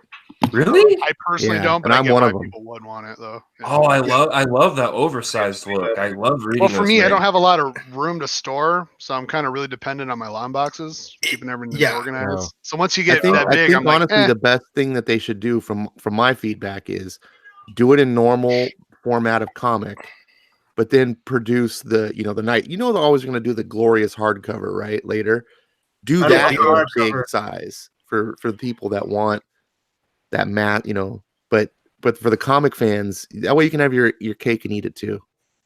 But I don't do that prestige. They can do a format, a prestige release, and then do a smaller comic size release. They could do a prestige release of it, and then do a smaller size release on those. If they make a smaller, more traditional size comic, I might consider buying it. But yeah, I'm with on this. I hadn't thought of that aspect of it. It's really the one big factor. I'm going, do I really want to? Because I don't want to ruin it. I want to read it years again. Yeah, I hear they're doing this with Superman year 1. They're making it a weird size, and I'm like, what are you doing? Just make it comic book size. I'm more excited. I like the bigger size. Yeah, but apparently it's not going to be as big as Batman Damned, but it's going to be bigger than a comic. And I'm just like, oh, geez, come on. If you're going to make it big, make it big. Like, if you're not, just make it a comic book size. Well, it's go ahead. And Marvel did that with, the Ed Piskor X-Men. books. They did standard Oh, yeah. sized single issues, the 2 single issues, and then they did a treasury sized for the trade and it actually matches up with the same format size as his Hip Hop Family Tree trades. So But for they Ed charge Pisker way fans, too much for those trades. It's 2 Well, issues for $30. yeah, exactly. I mean, granted, I'll grant you that. That's why you just pre-order and hope to God your LCS offers a discount for pools. But then I know that, for instance, they're doing this month's solicitations, they're doing I think an oversized hardcover for Batman White Knight. So they're already looking at doing that, and White Knight was done in a standard comic format. Granted, he was retroactively added to the Black Label, but it was a Black Label book before they knew what Black Label was going to be. And so, but I think that the hardcover that they have solicited right now, I believe that's an oversized hardcover. So you're going to have the larger format. Now, granted, I'm still waiting on buying a collected. I bought one of my buddies the trade. I have all the single issues, but I won't buy a collected version of White Knight until they do an absolute version, because the absolute format is the only one I really give a shit about. But yeah, they're already doing. I know that they're doing some of them, but the thing is, with the magazine format, they don't fit in a long box. They barely fit correctly on a bookshelf. They're not thick enough to hold themselves up without the spine starting to bend from just gravity. So really, is anybody going to go and buy a magazine-sized long box or even short box just for the Black Label stuff? No. And then where the hell do you store it? I'll be honest, because I have some oversized issues of things that are that Golden Age size or whatever that is, like magazine, and it's kind of embarrassing where I keep them. It's in my closet on a shelf under like some random items that everything that's just random in my closet, just throw in there, and it's kind of you kind of don't have a place for it. Yeah, I mean, the reason I stopped buying heavy metal because it's that magazine size, and I'm like, where the fuck am I going to put all these? Yeah. I have like the old Marvel graphic novels from the 80s and up through the early 90s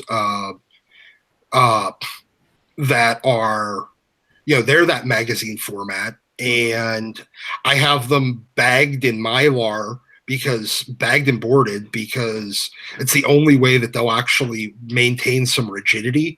And they're on a bookshelf, but I probably got a dozen of them, but it's still only 6 inches on a bookshelf. So, I could be buying these when they come out, like Batman Damned or Superman Year One or whatever the hell the Wonder Woman one's going to be, where she's got the peacock feathers on her, and it's stupid. It's the Kelly Sue one. No, she's getting the Black Label one. Yeah, she got the Black Label Wonder Woman. She got that whenever that was when they did the announcement. She was there.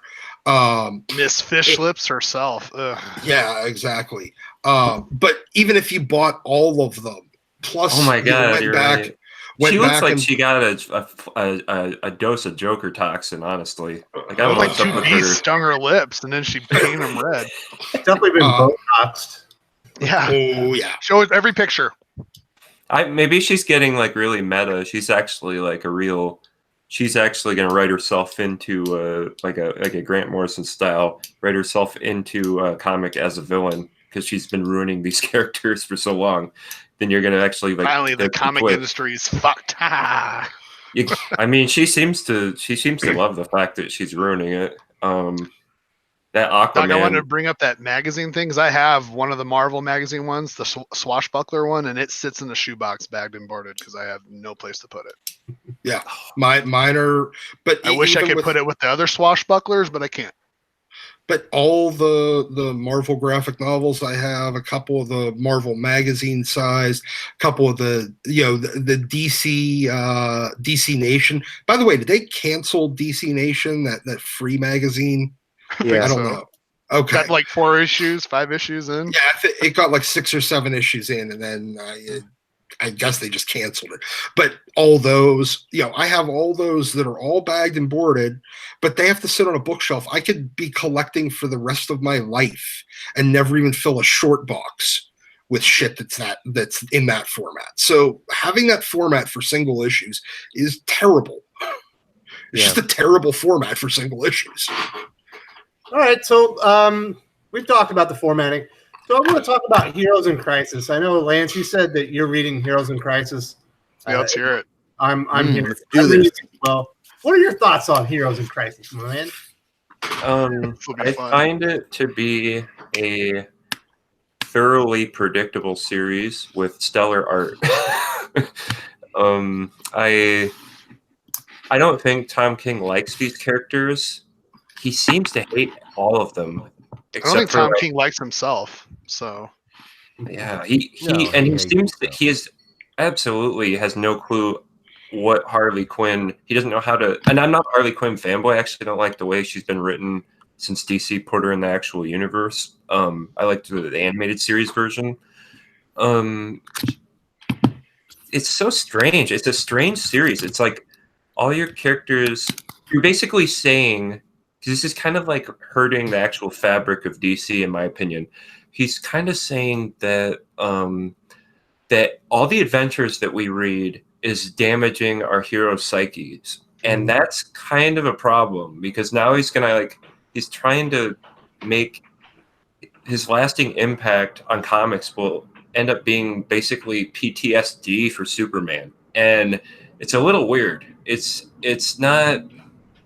It's he doesn't understand, in my opinion, that the personal sacrifice of heroism is that's the kind of thing. That's like that Rocky V moment at the beginning after the fight with Drago, where he's in the shower and he's shaking. That kind of thing is that's like being a hero. Like you keep it in. You don't spill your guts out to a camera and cry. I don't understand. Well, the whole appeal of heroes is that they can overcome any adversary, and that's even their own demons. I don't want to see them crying in a book.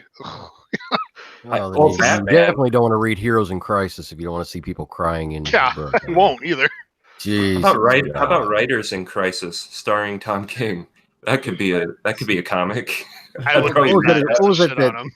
Tom King has been writing nothing but his own therapy sessions for the past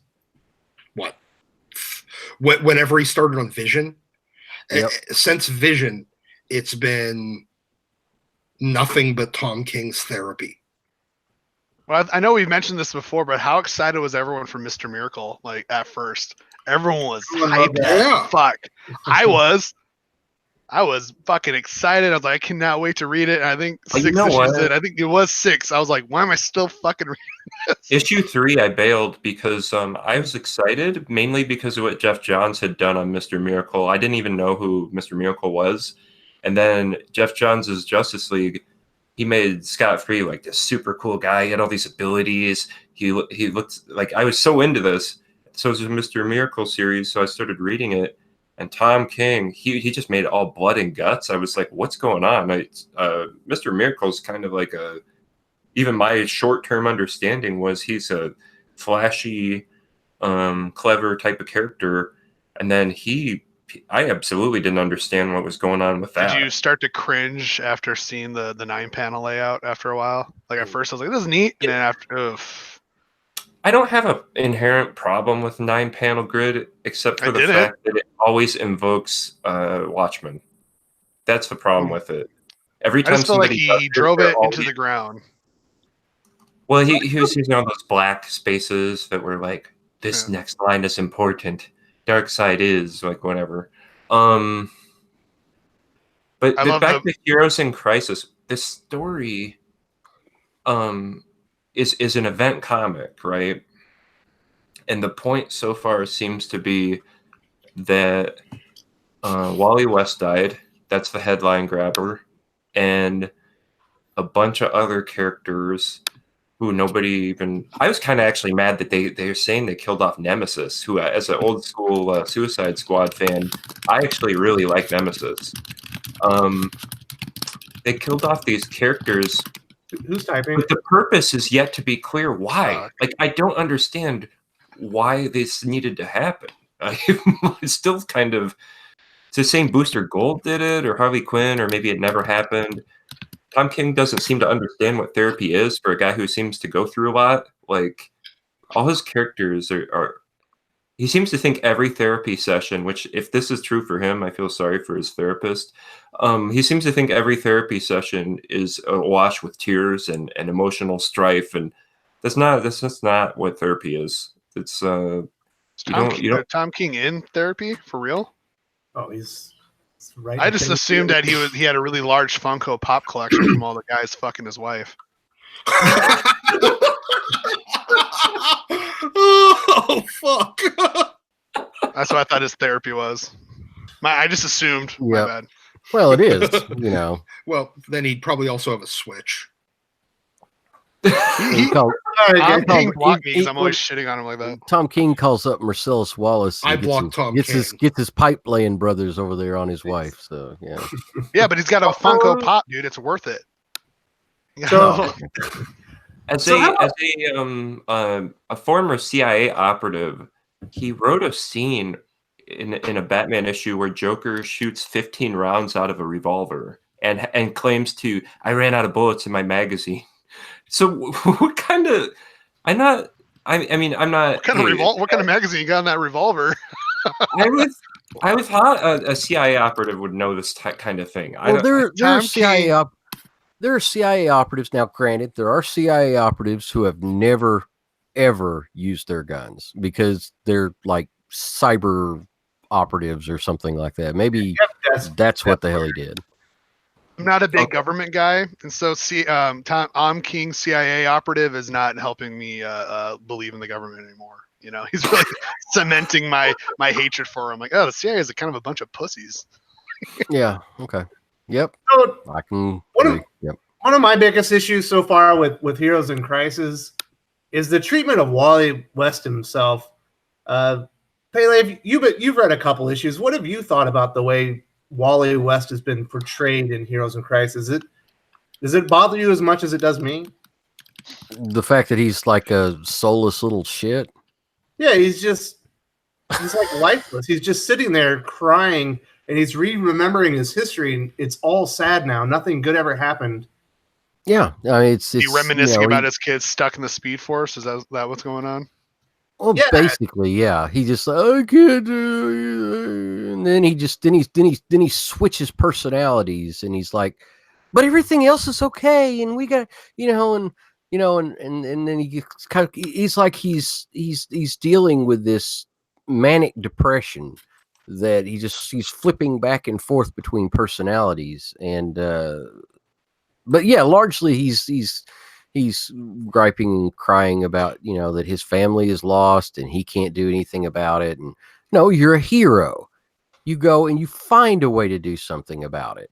You go out there, you get your damn family back, and until you do, you don't sit there and mope and bitch and cry about it. When Barry Allen came back from the dead, he didn't cry about it. Neither did Wally West. That's the point. When Wally West came back, he was right, pretty overjoyed, and now King's retroactively rewritten it to make him this depressed person that was never happy or even loved his friends when he returned. Ash, you wanted to talk about Heroes in Crisis. What do you want to say, man? Okay, yeah, I'm kind of a defender of Heroes in Crisis, and I want to clarify this to a point. So I thought Heroes in Crisis started off fantastic. I still stand by issue number 1 being one of the best comics I had read since getting back into comics. And I defend Heroes in Crisis from a conceptual standpoint because I get everyone's gripes. They want to see heroes crying. They don't want to see, Tom King having therapy sessions within his book. I get that. But the reason I was a defender of it was like, because it's a separate book. I'm okay when writers want to experiment and do things outside the box when it's a different series. Like if you do that inside Batman, which is, an ongoing series that people are collecting, you're kind of forcing that on the ongoing reader. But when you have a separate side series, you basically tell the readers, like, look, hey, you have an option. If this is something that appeals to you, jump in and read it. And if it's not your cup of tea, skip it. Just keep reading the books you love. But then as the stories have gone on, issue 6 and issue 7 are just ridiculous. They don't have, I can't even defend the book anymore, because now it's not a case of, hey, I'm doing something experimental, it's a different tone. It's just pretentious garbage. It's just, I'm going to go and read a poetry book. I'm going to go open up a, Yeats poem, and I'm going to copy it in my book and have some characters reciting it and draw some flowers and have characters hugging each other. And it doesn't make any sense. There's no story. And then you're charging people $3.99 for this gibberish. That's nonsense. And nice glossy covers, though. It's one thing to say, hey, look, I'm going to do this weird experimental storytelling in this other book that you have an option to skip out on. I'll defend that all day. It's another thing to say, I'm just going to write nonsense and expect you to buy it. And that now I can't sell it, or, I can't defend it anymore. And that's the real problem I think that Crisis is having and should be focused on, is that issue 6 and 7. I'm just blown away at how you can take something and he started off so good. It's like, I don't understand, Tom King. You can write your story arc in Batman, your early days in the Batman run was amazing. And then all of a sudden you're writing this. So it's like you can write, but now you don't want to write. Man, I don't understand. He wants to write for Hulu, man. He wants out of comics as soon as possible. I think he's just having. I think at some point, King, at some point, like in the last several years, he had a complete meltdown. He had a complete emotional breakdown, and probably I think he feels like he's living in Snyder's shadow. It's relationship related. Yeah, and he's living in Snyder's shadow, and he had a breakdown, probably an emotional breakdown, something related to his relationship with his wife or something, and he's just fucked. So he was given, though, the keys to the kingdom. I don't understand why. If you put me on any character at DC, I would go into work fucking giddy. Like, what am I doing today? Fuck right. Let's do this. I'd be so happy. Yeah. They've treated him like royalty at DC, and I have yet to understand why. They gave him a Swamp Thing special. How tits is that? I'd be so excited. That's amazing. And it's just sad. It's just a sad story. It is. That's all it is. Maybe he should write Swamp Thing, though. That's almost an inherently sad character. Yeah. Perfect. So I wanted to get back to Ash's point that it's just like it's its own thing. Well, to set up Heroes in Crisis, they had to make Arsenal become a drug addict to go to rehab, and then they had to make Wally fail in saving his wife and children in the Speed Force during the Flash Wars, and then he had to leave because he was so depressed. So it's not like it's just his own little self-contained story. They actually had to go and affect other series that were doing really well, specifically Flash, which I thought was great up until almost that point. So, it does have effects, on other things people are reading. But if you don't read Heroes in Crisis, you don't know that Arsenal had a drug problem. You'll be blissfully ignorant and just. No. That's my point. Is before Heroes in Crisis launched, Arsenal had to have a drug problem to leave the series he was on. So they regressed him like 10 years back to a drug addict, so he had to leave and take him out of Red Hood and the Outlaws, right? Well, there's more complicated issues in getting to Red Hood and the Outlaws about what they're doing there. I would say, though, I don't know enough Arsenal's about to blame that. That was like a couple years before Heroes in Crisis. Is Tom King really that much in control? Like, is that? I don't know if that can blame Tom King for that. I guarantee you, he had to have the characters removed so he could put them in Heroes in Crisis. But that happened like 2 years prior. No, it didn't. It happened one issue prior. That's my point. Yeah, you're Arsenal. No, Arsenal hasn't been in here in Red Hood since 52. Well, you obviously No, he's been back, I thought, right? Not in Red Hood. issue.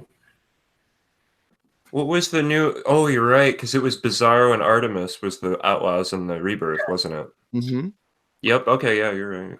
He hasn't. No, but Yeah, he they hasn't been did part of the Outlaws. The Red Hood and the Outlaws annual issue where it was him and Jason Todd on a road trip and him explaining to him that he's regressed and he has to go off to rehab. It was actually really sad. Okay, well, I avoid annuals, so I did miss that story, admittedly. So I guess I don't know. I'm reading it from my standpoint. I'm read Red Hood. I don't know anything. I don't see anything happening with Arsenal. I read Batman. I don't see anything happening. I only see these events happening in Heroes in Crisis. So for me, that's just my testimony.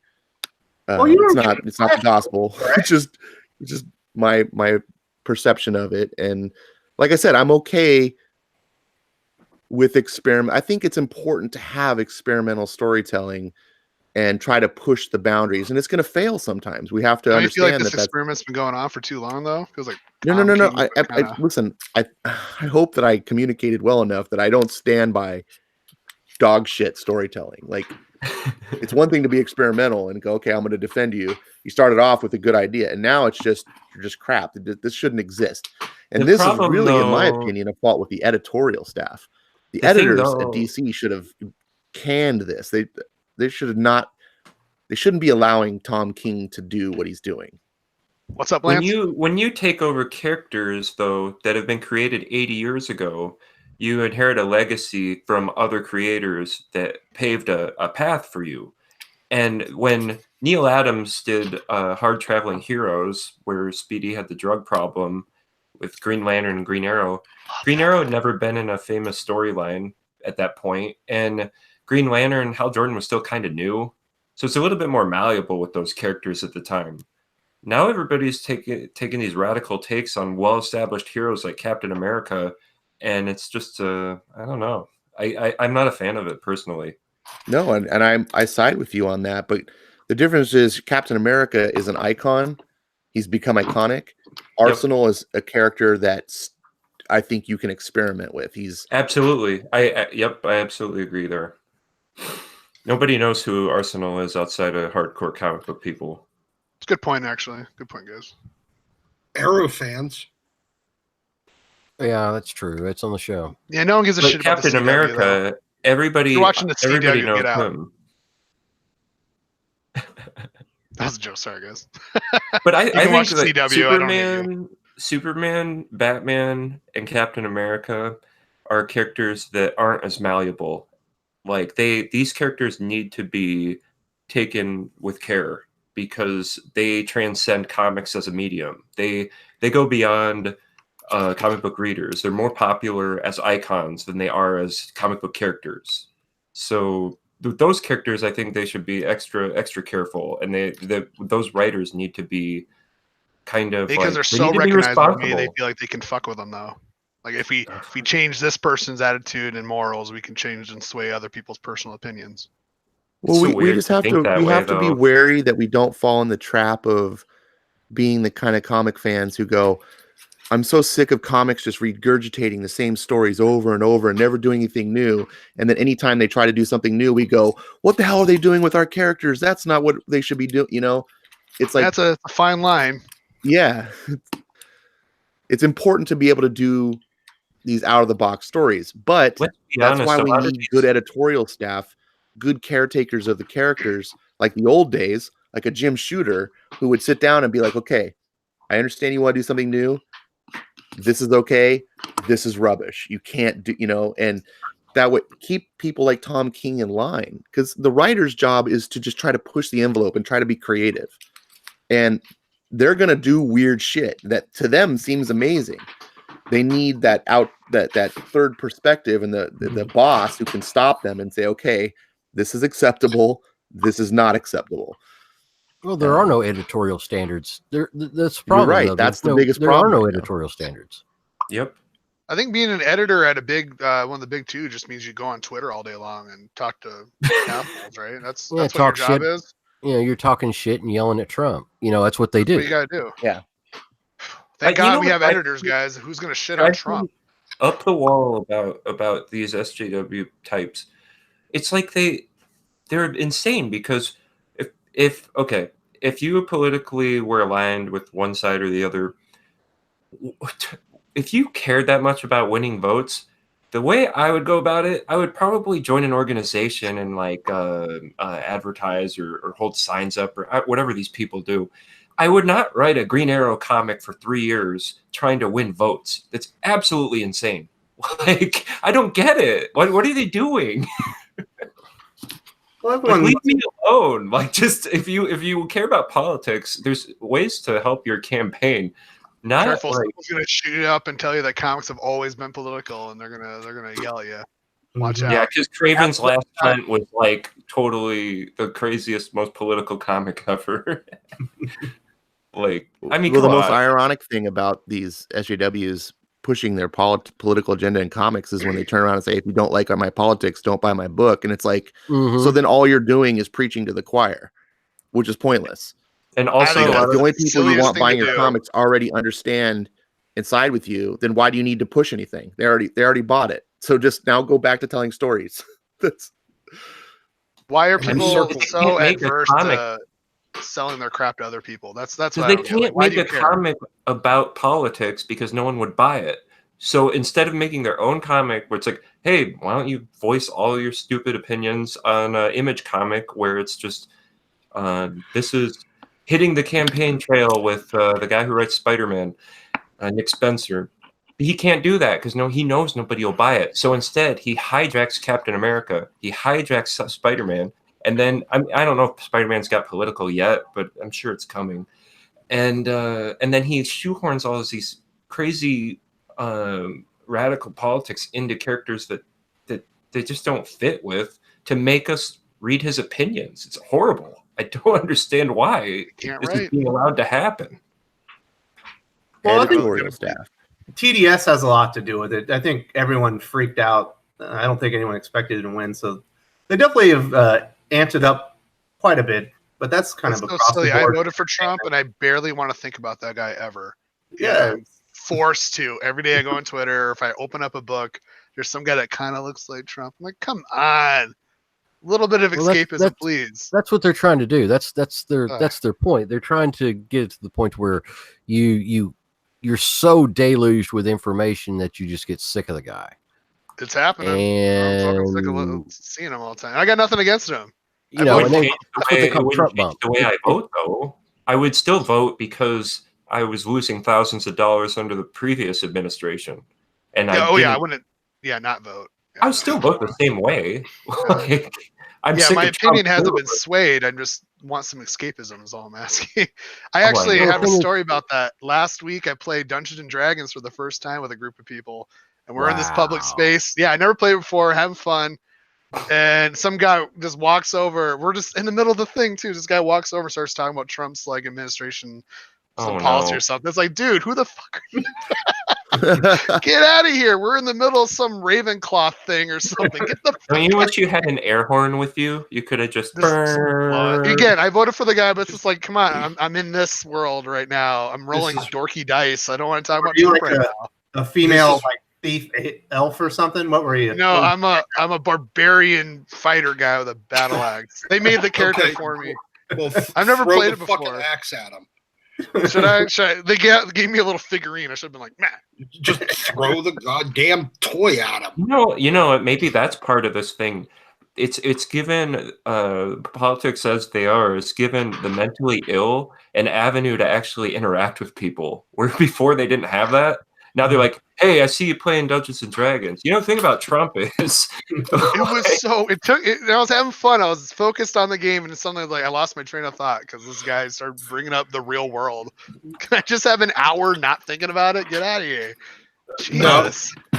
No, that's actually the plan at this point. Never give you a moment of respite. No. So if you're a big D&D, Constantly apply pressure. if you're Go a ahead. big, if you're a big D&D fan, the Image has a comic out called Die. It's basically about 6 friends that get stuck in their D&D game. They're playing it for real. It's actually pretty cool. It's That an sounds like excellent every comic. anime things about that that got book. stuck in an MMO. No, but it's excellent. It's really excellent. The artwork and the storytelling are How many really issues good are in there? Die. I get mixed up with Die and Die. It's issue 5. This is issue single 5 Die. just came out. Not I triple. know, but issue. I get mixed up. It's like But it's an issue 5 right now, and That's not too far it's a consistent seller. It's sold really well since issue 1. So It's done excellent. well. It's one of my favorite books. Yeah, I told got you last week I need to start getting into Spawn because I don't. There's really no excuse for me not to be buying Spawn. Kieran Gillen typically does a good job. I haven't read it. I don't think I've read anything bad from him before. He's a good writer. I didn't like his Thunderbolt book, but that was just me. It's Thunderbolt. But yeah, His Iron Man was good until he got in with that Arno stepbrother angle that I didn't like. Yeah, I was shocked that they came out with a 5th printing of Die #1, Wes. Yeah, I Wow. just thought that. Something. It was pretty crazy. But yeah, the art in there is amazing. If you like my favorite artist is Clayton Crane, but the artist on that book, her name is Stephanie Hans, and she's almost like at his level with digital art. It's amazing. Stephanie Hans is good. That's pretty She's done a lot of good work. I've only read 1 or 2 things that she's worked on, but I see her art all the time, and it's surprisingly good. So I heard one person that's Did we lose you, Pele? one writer was talking about they'd worked with her. The only problem that they really have with her is just her speed. She's apparently very slow at getting her work out, but that's common. Well, That's if you see the art, common you in can the see industry. why. She's make some pretty amazing dragons, and It's very detailed. Yeah, you see this glass town that she made, and it's all encased in this big die. Everything. It's really cool. You guys are getting me hyped to read Die now. Yeah, you should go check it out. It's good. I should look at them. You know me, I want them flaccid. You only said 5 issues. Maybe it's time to get back in. Image tried to keep their artists on schedule when they said, what was it, 2 years ago, because they have a major issue with this, and they still do. They were saying you have to pretty much complete a story arc before we start publishing it now. But they abandoned that. They immediately gave up on that because they weren't they realized we're not going to be putting out anything if we have to wait for these people to get arcs done. Mm-hmm. Right. And but that's been the problem with that company since day one. I mean, Todd McFarlane was the only guy who's hitting deadlines at this. That's because Todd is fanatic about working on his book. Not entirely true. He's I want to step in and defend Skybound, which is what's his name? Robert Kirkman's imprint. Walking Dead. That guy. All of his books are 1 arc ahead. And before they even released Oblivion Song, they had 13 issues in the can? That's good. Yep. And their books consistently come out on time. It's solid. That guy has got it down. Kirkman, so whether you like the books or not, he's running a tight ship. I think it's a good guy. I just hate his Walking Dead. For Dead. Outcast. Outcast is late, typically. But you're right. Like the rest of that stuff ships on time. For sure. Speaking of Robert, if anyone knows where I can get some pretty rare Invincible books, let me know. I'm missing a few issues. So. Oh, we got Pele right here. Well, you better nab those quick before the series. You got comes any out. issue number 2 that's under $500? Holy fucking shit! Are you kidding me? Nope. Nope. Issues 1 through 15 are ridiculous. #1, I sold 3 months ago. I sold a Invincible #1 CGC 9.8 for $2,750. Oh, I believe it. I wouldn't even God. normally I would fucking challenge you on that, but nope. Hey, here's what's your guys's comic that you had first print #1 or key? What's up, Lance? I missed what? Missed the end there, Rude. Yeah, you kind of cut out, buddy. Oh no, did we lose Lance? Hello. I think he was Lance. asking what's the big key issue we have in our collection. Well, we can let Pele go first so that he can make us Game all look pathetic. Yes. I have a CGC 7.0 Amazing Fantasy 15. Ooh. I have Very a nice. 19 And I have something a- reprint. Does that count? I've got a Detective 27 3.5. I've a CGC 3.5. I've got probably my favorite comic though is Detective 31 that I've got in an 8.0. Not bad. So I don't have anything that I love impressive. that cover. That cover is my favorite Batman cover of all time. But yeah, I've been collecting since 1978.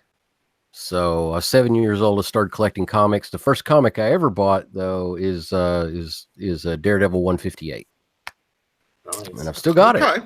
But you display 78, that? I wasn't even a thought in my dad's ball sack at that age.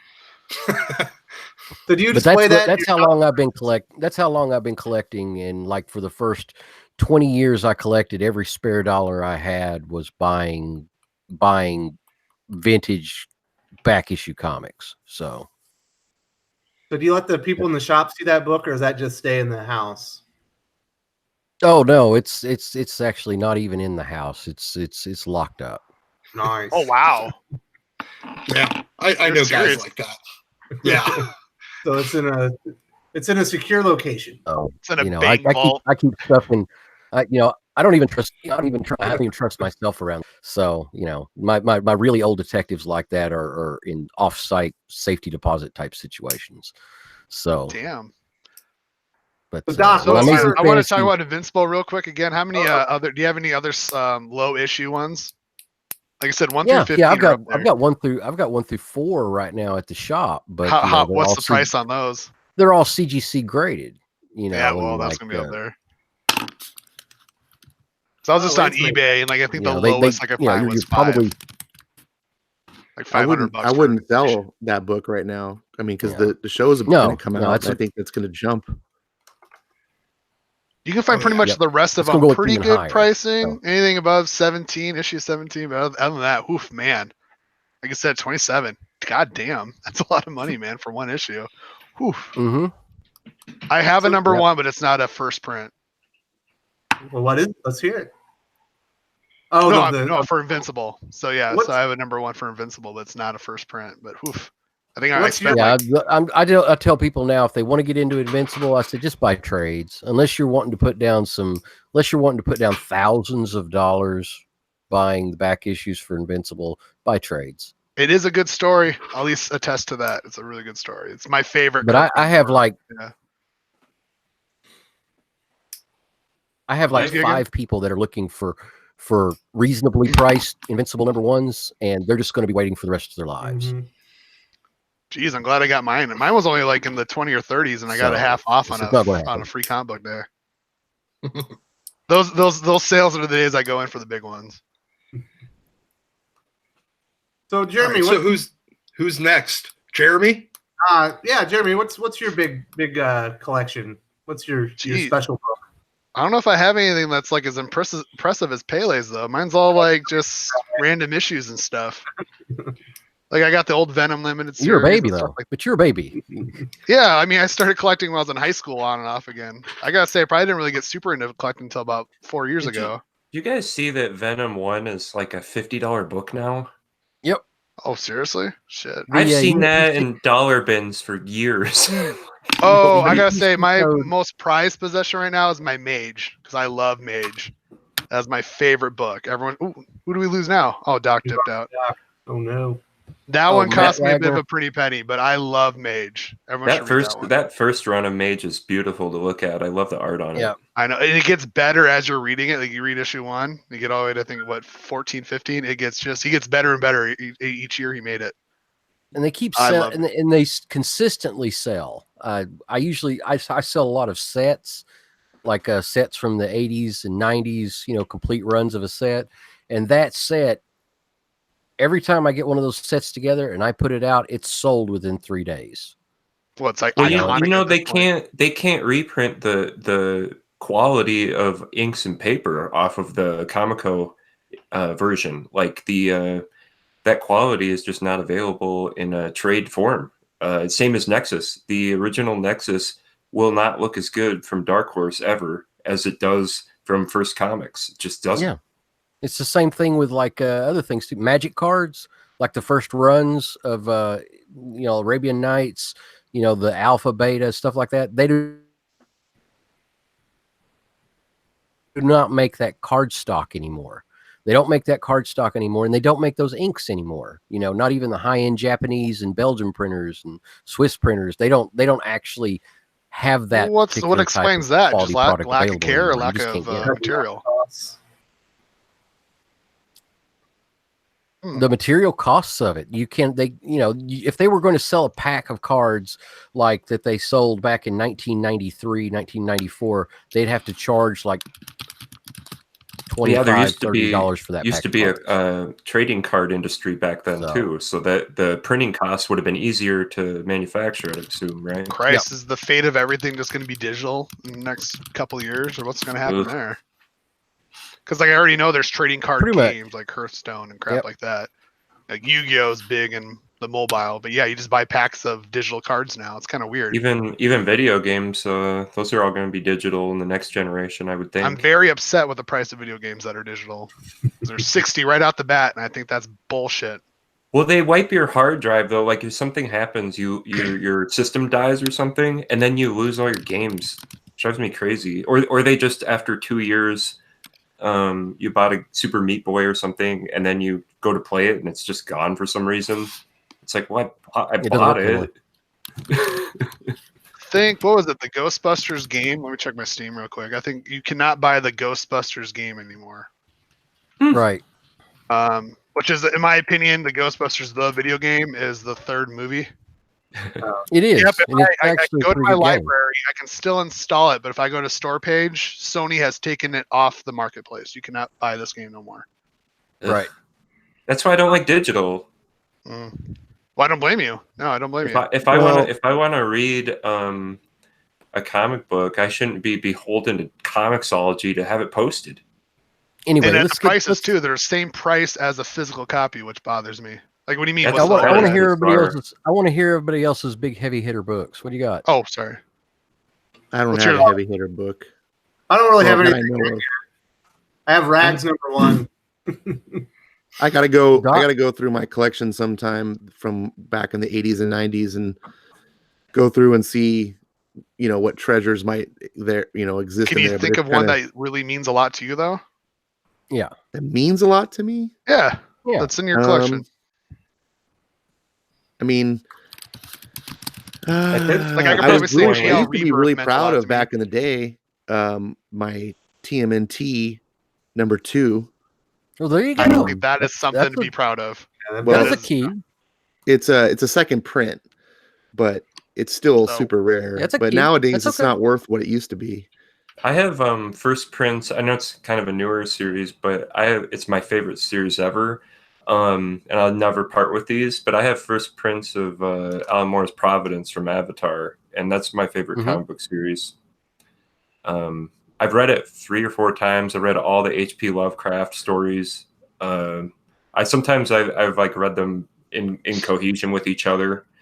I don't know. I'm just kind of obsessed with that one. Fucking fans, I tell you. It's good to hear that. I think my thing is more of like runs than key. I don't really have like major, like I don't have an amazing fantasy 15 or anything that's amazing.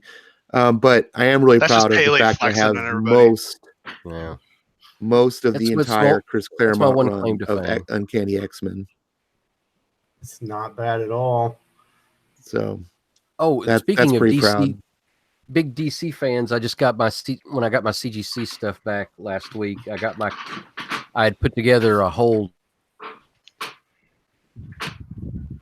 9.8. I've got a whole 9.8 Crisis of Infinite Earth set now. So I was saying I got a whole CGC 9.8 Crisis on Infinite Earth set now in my personal collection. So I finally put that together.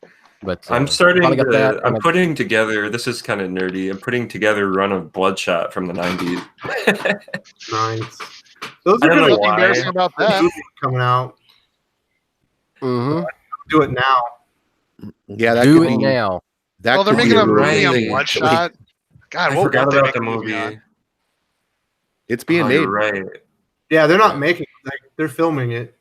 I love comics so much. I wish everything was just a movie. Hey, Doc. What's your big key that you got? What's your favorite comic that you got? Your big key. I'm kind of. I got a number one, and then I got a handful that are all right around the same. My Hulk 181 CGC 5.0. It's not super high grade, but it's still it's still a $2,500 book these days. And I think I spent and I think I spent like $700 on it like 3 years ago. Very good. That book that's my rent. Yeah, I immediately thought of Rent too. Yeah. Yeah, it was most of what it would have been. Most of I put together an extra couple $100 and had been on the lookout for one for a while, and then I decided to pull the trigger. I got a great deal. It was probably a $900 book when I bought it, and I think I bought it for $700 or $750.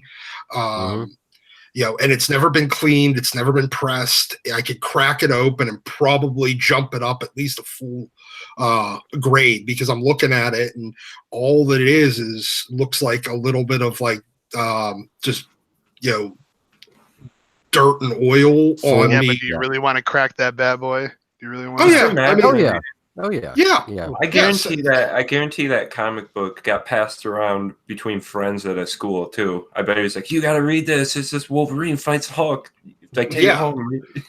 Guarantee. That's the thing about slabs. I don't treat slabs as religious objects. I mean, most of the things, unless it's like the older detective books, and that Amazing Fantasy is still in a slab. But how much does it cost to get a slab? It's between $20 and $50, depending on the value of the book. Oh, that's a bite.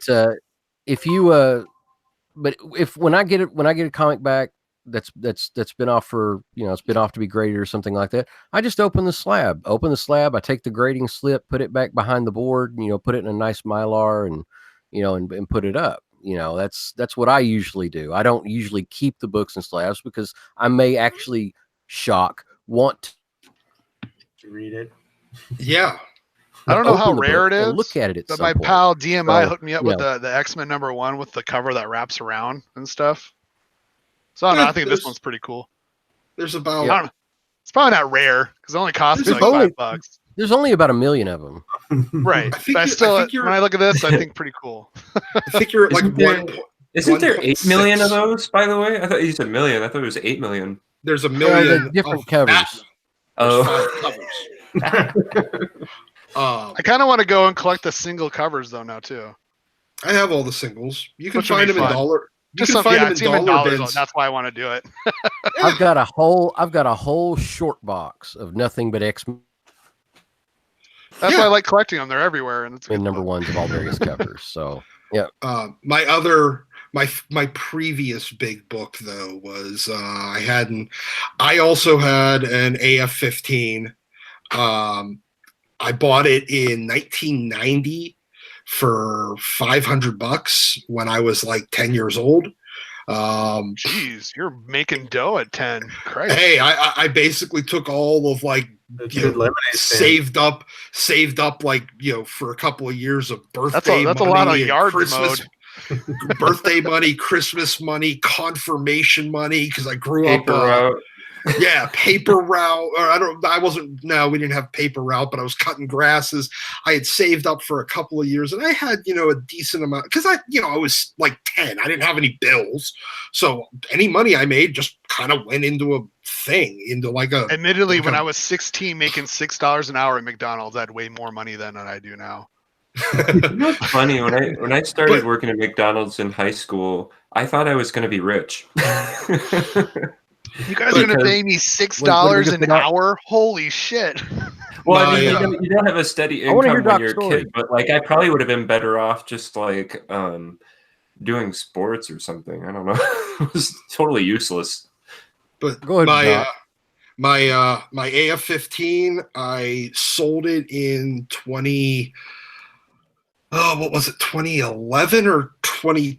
It was near the end of 2011. It had ended up being the down payment on my house. There you go. So you're like Hit Girl's dad. You're just paying for shit with comic books.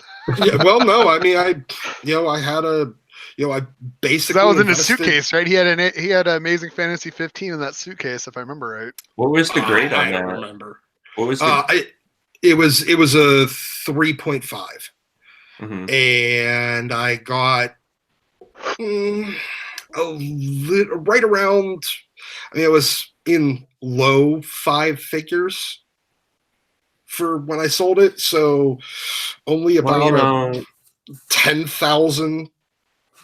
were you keeping it in like a safe deposit box or just at your house? Yeah, after about it was at my parents' house until about 2000, and right after. Now, because even when the first Spider-Man movie came out, it didn't have the effect on, comics. Movies didn't have the effect on the value of comics as much as it does today. So it didn't spike up that big. But I mean, it was a couple of grand back then, and it was ungraded at the time, obviously. And I got it graded in like 2005, and then it just went into a safe deposit box at the bank. So, Doc, I gotta ask you a question. So, were you ever like anyone ever shit on you for collecting comics, and then when you sold that and put a down payment in your house, were you like, "See, fuck you"?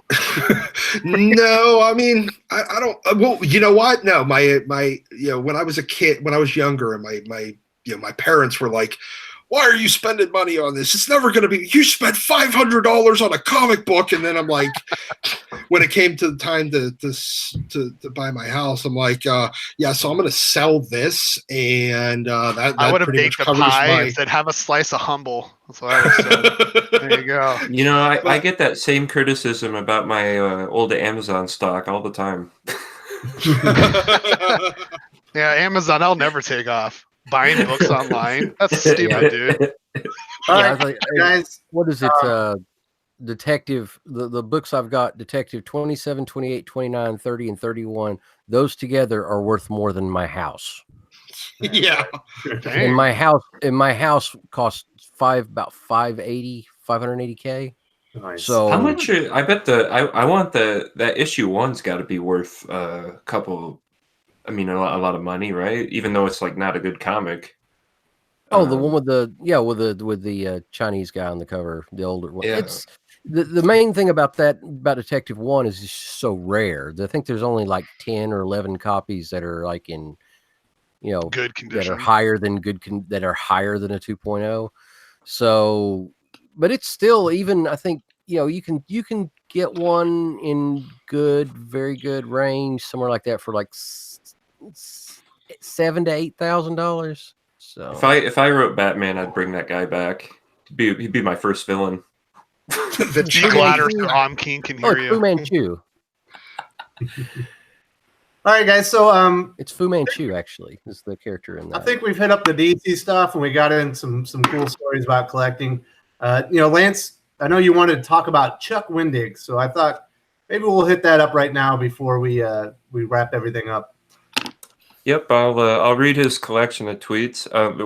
It totally blows my mind is how many likes he got off these two. A lot of them are like over 1,000. So that means for every tweet here, there's 1,000 weirdos that agree with this insane rhetoric.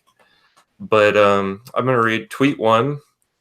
Loads unpopular opinion shotgun. He tweets, tried to read LOTR a bunch and couldn't get through it. World building is not plot. Your book shouldn't read like an RPG manual, but should also make me wish someone made your book into an RPG. The Chosen One is a tired narcissistic trope. So that's his first tweet. I've read Lord of the Rings, and people always said they had a hard time with Fellowship. I never had a hard time reading that book. I went right through it. I was like, that's a great book. I don't understand why people don't like that book. But the main problem I have with this, it's not an RPG manual, dude. It came out he wrote it in the 30s. Like, what is he talking about? And then the Chosen One being a tired narcissistic trope. I'm sorry. The these SJWs that seem to be confusing success with narcissism. That is, I just read this the other day, that guy who got on Trump about being a narcissist. It's like, well, look, if you think anything's possible and you've risen to the office of president, wouldn't you be kind of an important person at that point? Like, that's not narcissism at that point. That's success. Like, I do think there's a confusion there. Like, achieving something does not make a narcissist. A narcissist, in my opinion, is kind of Somebody like a who's pet. achieved. Yeah, it's somebody who's achieved absolutely nothing, but they think very highly of themselves. Yes. But it's like an SJW tactic is whenever you have someone that's successful or done something that they don't like, they just take some random psychological term on them and throw that on them and be like, yeah, they're just crazy. Because they don't want to acknowledge that they worked hard or that they've earned. And if you want to talk about narcissism, I don't see how you can apply that to Lord of the Rings. Aragorn is willing; he inherits a kingdom, but then he does nothing except sacrifice his entire life and puts his life on the line for the betterment of the entire world around him. That is not narcissism. Same thing with every character in Lord of the Rings. They are all sacrificing their well-being for the greater good. That's not narcissism.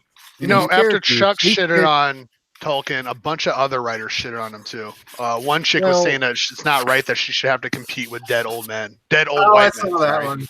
That was great. So it almost seemed like a coordinated effect. Like there was a writer's fight against Tolkien for a second there. Cool. So,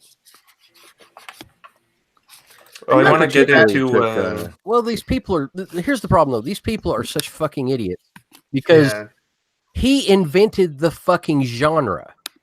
Oh, these tired old tropes and these narcissistic good characters. Blah, blah. He invented the fucking tropes. He invented the damn genre. You don't want to talk about the irony of Chuck Wendig, a writer for Star Wars, shitting on the Chosen One trope. I mean, Star Wars, the Chosen One. 80 years and say that this writer's exploiting this trope when 80 years ago he's the one that invented the fucking genre. That's how stupid these people are. Let's take Agatha Christie down a peg for writing murder mysteries while we're at it. Jesus, getting a little old, Agatha. I read all your books. And I gotta say that the sticks are highly problematic. Whodunits, right? Am I right? Yeah, there's the very low respect for the shoulders of these people they're standing on. Here's here's the real meat of it, though. The issue tweet 2 is where I really have a problem. This is where his agenda becomes very clear. His self-hatred becomes clear. Let's see. Your feast scene is too long, which I don't even really remember a feast scene, but it's probably a scene where everybody's together and having a good time, which I'm sure he doesn't like. Your world is too white and male and straight. So, okay. And ironically, not fantastic enough. He doesn't think Lord of the Rings is fantastic enough. Yeah. Yeah, I remember everyone hates Lord of the Rings, right? That's one of the least popular things out there. Here's what's funny. The world is too white. I'm sorry. Tolkien was writing an epic fantasy for Great Britain. He was designing a epic fantasy that people in Great Britain could associate with. Okay, who was the population in Great Britain in 1930s? Muslims. White people. Sorry. Oh, gee. Hey, there you go. You know, they're going to call him a racist for writing to people that were his main audience at that time. Thing is, I was never buying Lord of the Rings myself. Retroactively calling him a bigot. You know, it's like he wasn't woke enough. Who's to say he wasn't that woke. You would identify dwarves and elves as white anyway? I wouldn't say that. Elves for sure. I mean, that seems like elves are Americans. Elves are kind of like the French, aren't they? They're like the French of the French. They're snooty enough, right? They don't want to be involved. I consider the elves, war. Elrond, you know, especially Elrond's elves, stuff like that. They're Native Americans. They're more akin to Native Americans than any white colony. So, see, Chuck makes me laugh because he's pushed. I'm not a big fantasy guy. I'm more of a science fiction guy myself. But Chuck writes for Star Wars, and he's pushing me away from that. And now I feel like I should go right into Tolkien's universe because he's pushing me towards that one. And I want to. Wendig is such an idiot. Hey, it's excellent. What's that, Wes? I Wendig is missed it. such an idiot. If Go ahead. you Can I just power through the rest of these tweets quick? Definitely. I want to give you guys an insight into the diseased mind of Chuck Wendig. It is hard. What happened in medieval England is not relevant to Imagica the Dragonlands. Some are saying, but these are not unpopular opinions. That's in all caps. And I'd posit that to some they are. And I shouldn't be commenting much. I don't write or read the genre very often. That's a question mark out of nowhere. So I'm kind of trampling someone else's territory. To clarify, caps, this guy is a terrible writer. I'm having a hard time reading this because it's just awkward. My unpopular opinions about epic fantasy include LOTR, but do not encompass it. It's one LTOR opinion nestled in others about epic fantasy. Okay, PSA, over you can all go. And then last tweet. And while we are at it, here are some unpopular opinions about epic. I would argue almost all of Chuck Wendig's opinions are unpopular at this point. I would argue that Chuck Wendig is unpopular. Yeah, I was just gonna say Chuck Wendig unpopular. Yeah. Well, it's because he's a stupid son of a bitch. You know, when you're a stupid son of a bitch, you have unpopular opinions. So. Hot take from Chuck Wendig. Unpopular opinion coming in. I said, yeah. Everybody, could you imagine? Look out, I'm talking. Can you imagine the gall, the sheer unmitigated gall of being somebody like Chuck Wendig, this little pissant who's climbed up on the shoulders of this giant and pissing down his back? That's exactly what he's doing to Tolkien. No respect for him. Yeah, no respect for anyone that came before him. I've had arguments. Wendig is a worthless about piece H.P. of Lovecraft shit. Over the same thing, and I'm like, look, he invented the horror genre. Like, he made it what it is. Mary Shelley was there first, but he took it and he made lore and fear. Like, I never felt fear when I read Frankenstein. I felt fear when I read H.P. Lovecraft. Like, just terrible. Oh God! I mean, you got to understand the era too that Lovecraft was writing in. He was being paid by the word. Okay. And so his works are very ponderous. They're very ponderous to read. They're you have to sit there for several evenings and sit there and digest what he's fucking writing. But when you do, you look up some of the language that he used, like some of the awkward language. But then once you get used to it and the way he thinks, then you just kind of like you get into his world, and his world is a scary freaking place. Like.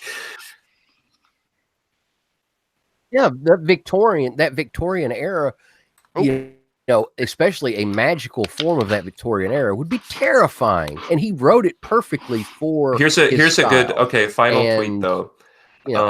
And while we are at it, here's some more unpopular opinions about epic fantasy. The bigger the series, the likelier it is that it unspools into minutia and footnotes and chaos. I kind of agree with that. Like, I think the longer things go on, like Gunslinger definitely got worse, or Dark Tower. It didn't become minutia though; it just became bland. Anyway, killing characters is a cheap way of building emotional effect. Well, it depends. Depends on the instance, I'd say there. And then read The Expanse instead. I've never even heard of The Expanse. So he's saying don't read Lord of the. Expanse. Wait, I didn't even know that was based on a book. I know it's some stupid Amazon thing. It's retarded. I haven't even checked it out. It looks stupid. It's absolutely retarded. Chuck Wendig's over here saying that Lord of the Rings not so hot. Pretty much, if Chuck Wendig gives it his stamp of go. approval, I'm not reading it. Yeah. Chuck Wendig is the weatherman that is always wrong. So when he tells you that it's going to be sunny, take a fucking umbrella. Mm-hmm. That's Chuck Wendig when it comes to taste on anything. Yeah, he is anyone who would get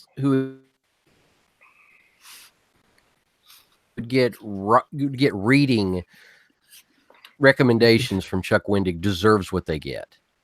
And what they get is Well, just he's such a a- pile of postmodernist shit. talking looked him about how up it's on, cheap to kill characters. You write for Star Wars. Shut the fuck up. That's all they ever do. Yeah, They literally Yeah. killed Han Solo just to go, all right, he's dead.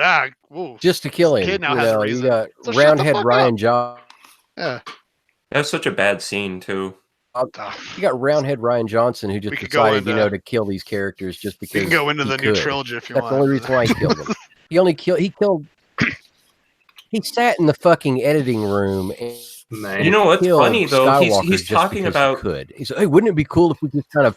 Wouldn't it be great if we just kind of faded this guy out? You know, we could fade Skywalker out right here." And I have him always in it. Wouldn't that thought be I always cool? thought Han and Chewie were just gonna Oh. like help out and then fly off, and you'd never see him again. I never thought that Han was gonna get killed at like Obi-Wan. That was Well, very strange. I know that Harrison Ford was fucking sick of the Solo character. He just didn't want to be part of Star Wars anymore. He didn't want to be part of it after the first movie. Empire Strikes Back was a tough sale for him too. He didn't want to come back at all. So I'm pretty sure he was in the writing room going, "Yeah, just stab me." He wanted Fucking to kill the character off in the first trilogy, so I knew he was. He wanted. Well, he thought that the Han Solo character had run its course, and that it was a better ending for him to die because there wasn't anything to do with it, which I think is a good argument. But Lucas decided that a happy ending was better than a sad ending, which I think probably ultimately a good choice to finish Return of the Jedi and not be like, oh, Han's dead. I would say this though about the Wendig's tweets about. So he's kind of saying, in my opinion, if I'm reading this correctly, he's kind of saying that Lord of the Rings is cheap for killing off characters. The one series that doesn't kill off characters. Like, No proof that he Boromir. hasn't read Lord of the Rings. Boromir He's probably is the talking only about one out of Boromir. 12. Yeah, that's it. Yep. That's not the series to criticize. Has he even read Lord of the Rings at all? I don't think he I was has. like, Well, I'm off first to of go all, find Lord of the Rings now. Chuck Wendig So- is an idiot.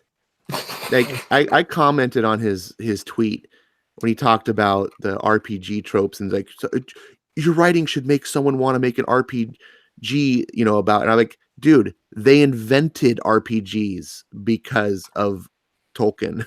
They didn't just make an RPG of his work, which they've done multiple times. Dungeons and Dragons was created, the father of RPGs, because Another of Tolkien's work. Another thing that he will not understand, Tolkien fought in a war for the greater good Yes. versus evil, and he will never understand self-sacrifice, and he will Right. he will sit there, and I guarantee he's called, I would hate to put this task on somebody, but if you actually read his Twitter, I actually looked at his tweets, he has over 250,000 tweets. So, my Sure, God. I'm blocked. He has been blocked. I guarantee he's called people Nazis a million times. Tolkien fought Nazis. He actually fought them and beat them. Like, he will never give credit to a person like that. Well, that's the problem with SJWs. They think that they're fighting Nazis now. That's how deranged they are. They think that they think that anybody conservative in the United States is a Nazi. So they think that they're fighting the Nazis. Meanwhile, they love Bernie Sanders for some reason. He hates Bernie Sanders. No, they hate Bernie Sanders now because he's not woke enough for them. These are people that are so demented. They don't realize that they are this generation's fascists. They are the fascists. Hey guys, so I think Doc is going to have to dip out. I guess he's got a Permane Brothers sandwich on the way. The guy would be on the as well. As a matter of fact, I do. Called it. All right, I'll catch you guys later. You guys keep going. Hey, did you want to? to? You didn't want to let everyone know where they can catch you at? Oh yeah, just catch me on Twitter. Yeah, I think I got what you guys followed. I'll have to get that. At Science Jesus. It's at Science Jesus. Yep. By the way, I'm following you. By the way, does anybody want to hear a synopsis of The Expanse that he thinks is so amazing? Yeah, let's hear it. All right, guys. do it. Doc, you have a good one, man. Have a good one, Doc. It's postmodernist ass cancer. You gotta hear this. This is, first of all, it's not even a book. It's a TV show. It's postmodernist ass cancer. So this is better than Lord of the Rings, according to Chuck Wendig. Lord of the Rings, which has inspired many, loved for, had stood the test of time, is 80, 90 years old at this point. Hobbit, great children's book. The Expanse, hundreds of years in the future, things are different than what we are used to after humans have colonized the solar system and Mars has become an independent military power. Okay, so Mars is bad. Rising tensions between Earth and Mars have put them on the brink of war. Against this backdrop, a hardened detective and a rogue ship captain come together to investigate the case of a missing young woman. The investigation leads them on a race across a solar system that could expose the greatest conspiracy in human history. This just sounds like Gundam. What Sounds like is Gundam. this? Sounds like Firefly. Sounds like Firefly. It's definitely not anything close to Firefly. I actually just watched the first issue or the first episode. It's not that bad. It's not very No, good. I mean, sense? what I mean by that is it sounds like a Firefly ripoff. No, it's not. I think we're falling into what Jeremy was saying. It's just like a Chuck Wendig effect. It's not that it's bad; it's that he likes it, and it makes me not So like in my it. mind, Chuck It's likes coloring it. my opinion in a negative light. You might have hit something there. That could be And when definitely he what's going on. dislikes something, you want more of it. When he says this is bad, you want more of it. Yeah. Well, it doesn't help that Wes used this picture. That's maybe not liking that much. I will say that I have read all of the Expanse books up except for the brand new one. So they are a book, okay.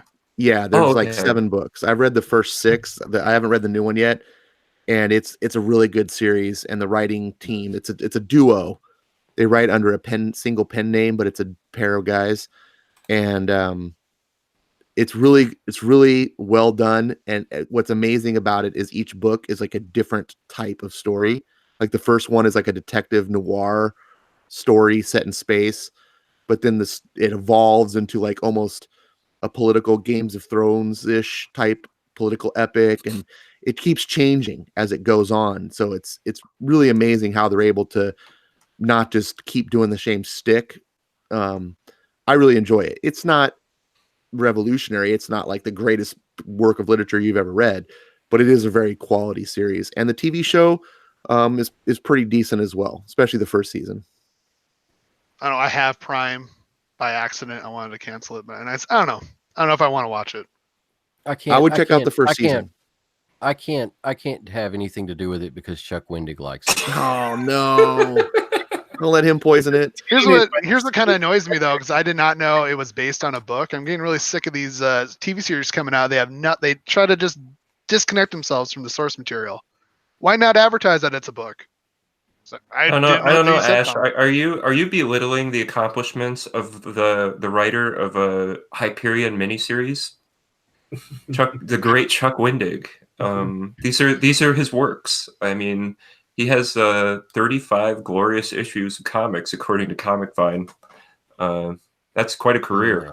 He uses non-binary pronouns, so go Chuck. He's the I best. will say that I discovered Chuck Wendig back when Force Awakens was still in the works, and there was like the hype train was coming up, and I'm a huge Star Wars nerd, right? So I'm like, oh, Star Wars, and then it's like they released this book called Aftermath before Force Awakens, which was supposed to connect Return of the Jedi and Force Awakens. So I was like, ooh, like gobble it up.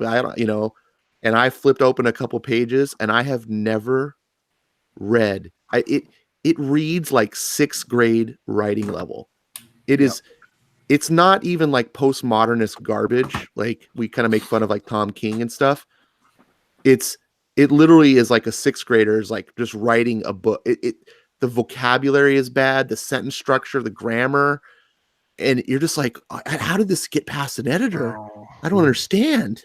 It is atrocious. Disney stamped their approval. Also, I would like to mention, if you were, because he'd written 3 issues of that before they canceled the Darth Vader mini.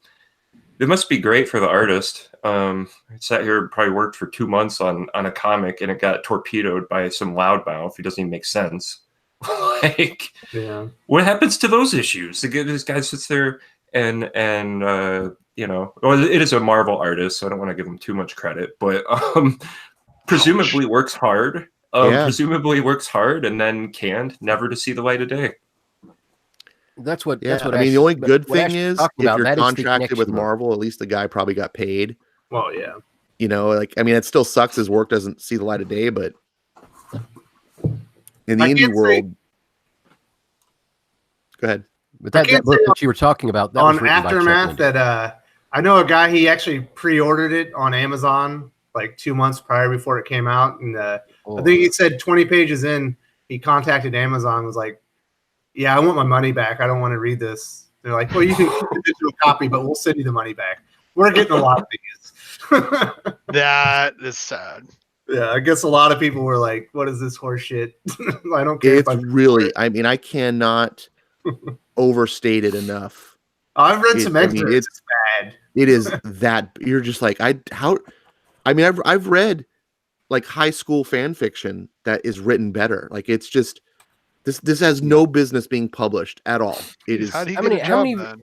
How many of I you? don't know. How many of you saw the? How many of you saw the post that Robbie Rodriguez made where he showed his bunghole to? I am saw so happy I that. missed that. Yeah, I don't want So- to see anyone's butthole.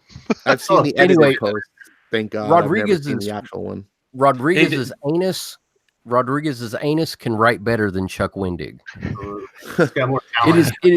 It actually has more talent. More more character in that writing little talent. brown eye than all of Chuck Wendig's. Rodriguez's brown eye has more writing talent than Chuck Wendig. Put a That's pen right. in that. Let him give him some beans, and we'll see what comes out of it.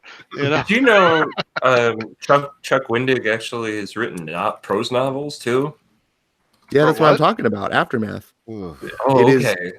It is It's- like you could go to a website right now, pick up any Star Wars fan fiction, and I will bet money without even you telling me what story it is. I'll be like, I'll bet you money this is written better than Aftermath. He doesn't understand it.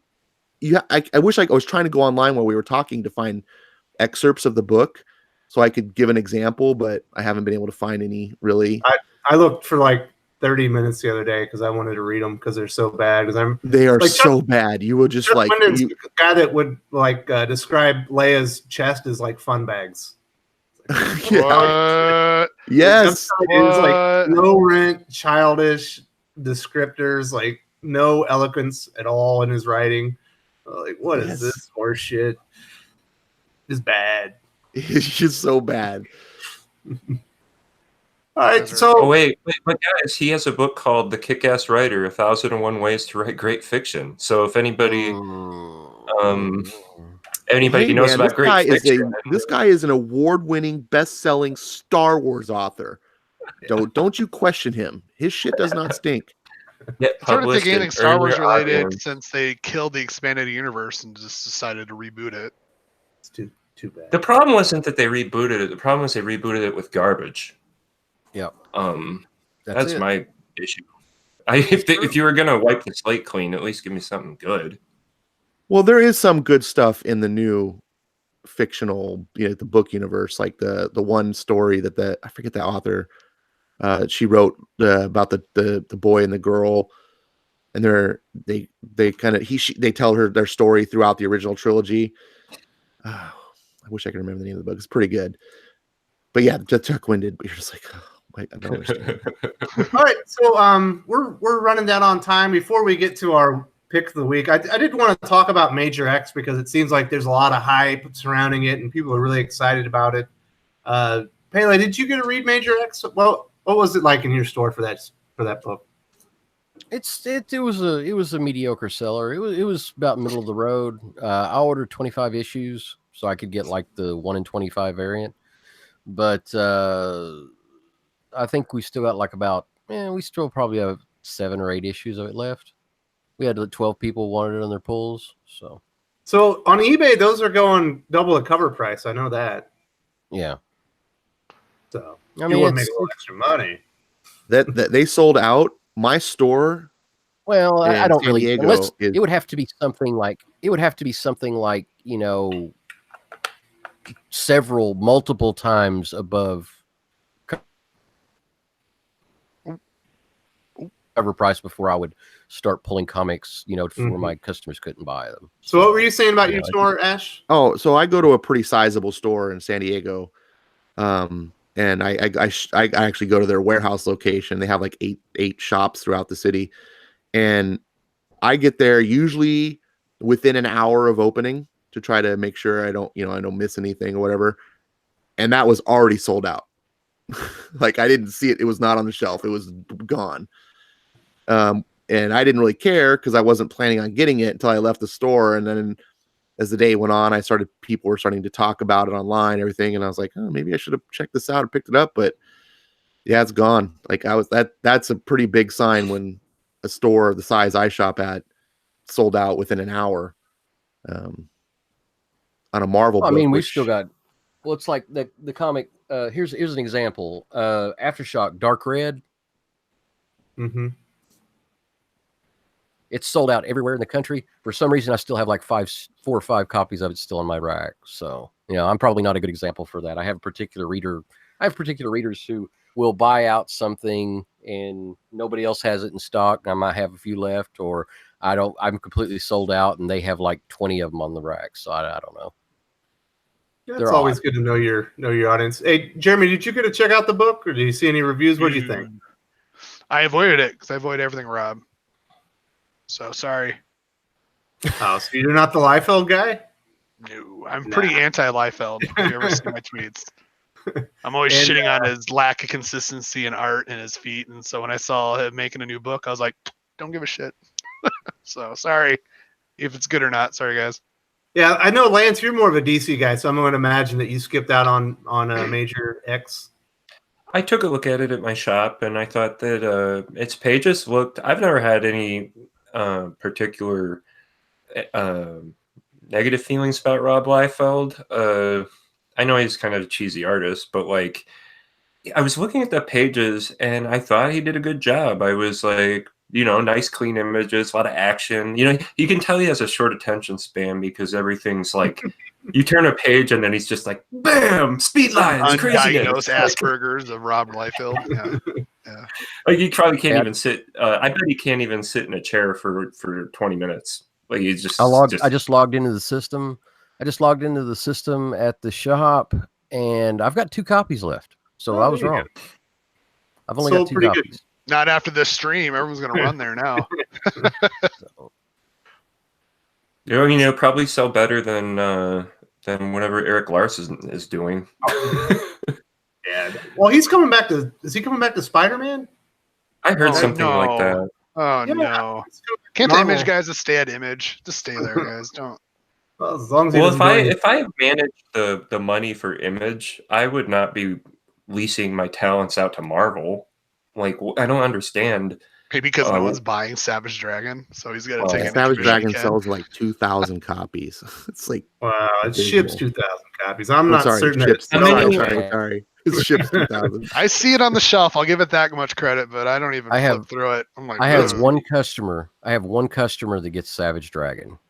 So, and I order 1 copy. So I don't think you're out of line saying, because there's 1,500 comic book stores. No, it's 2,000. So they ship 1 issue to every comic book store in the country, basically. There's only that's Savage Dragon. Yeah, on average. And unless, it's possible that, because I know stores that don't even order any, so probably half. So maybe like Robert Kirkman's kind of like paying for the other 1,000 just to keep. Well, stores like Midtown Comics or whatever are probably ordering 50 or something because they sell nationally, but. I was reading Spawn until he got his hands on that, and then that was a disaster.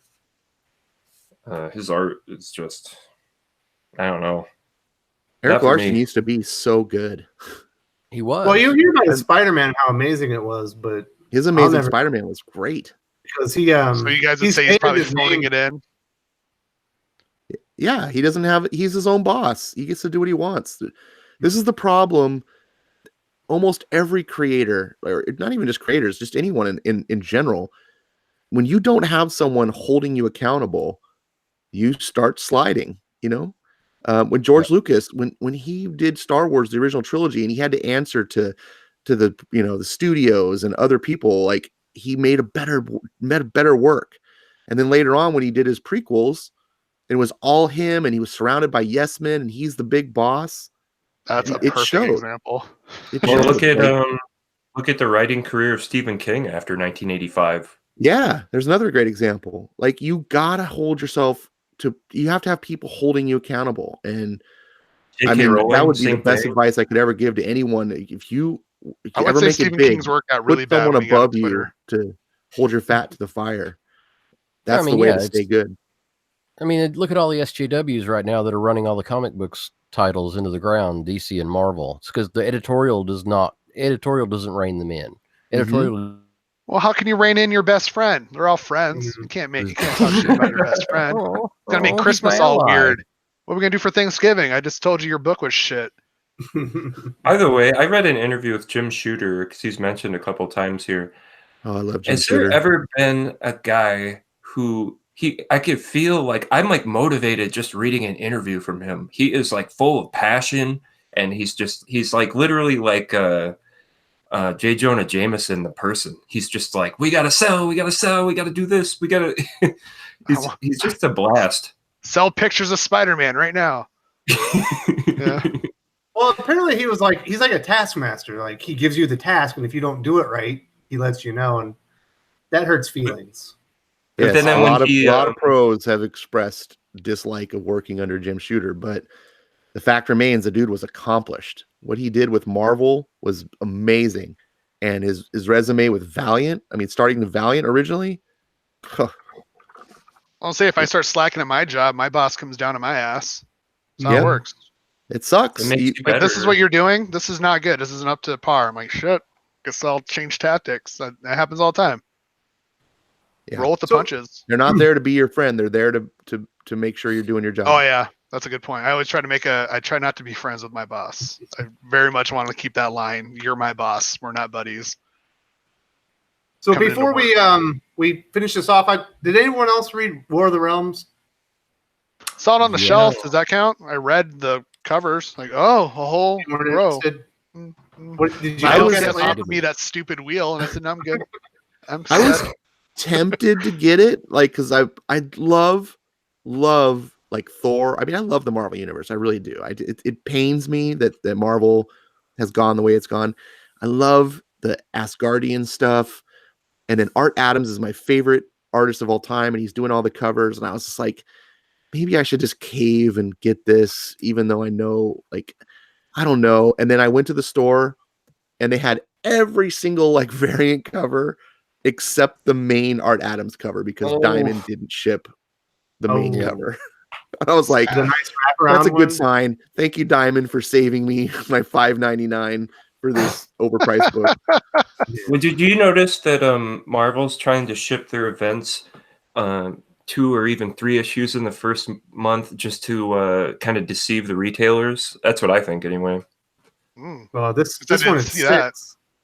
They're trying to, because the War of Realms can be over by the time the first issue sells, basically. So the retailers are on the hook for almost the whole event before it's even over. Yep.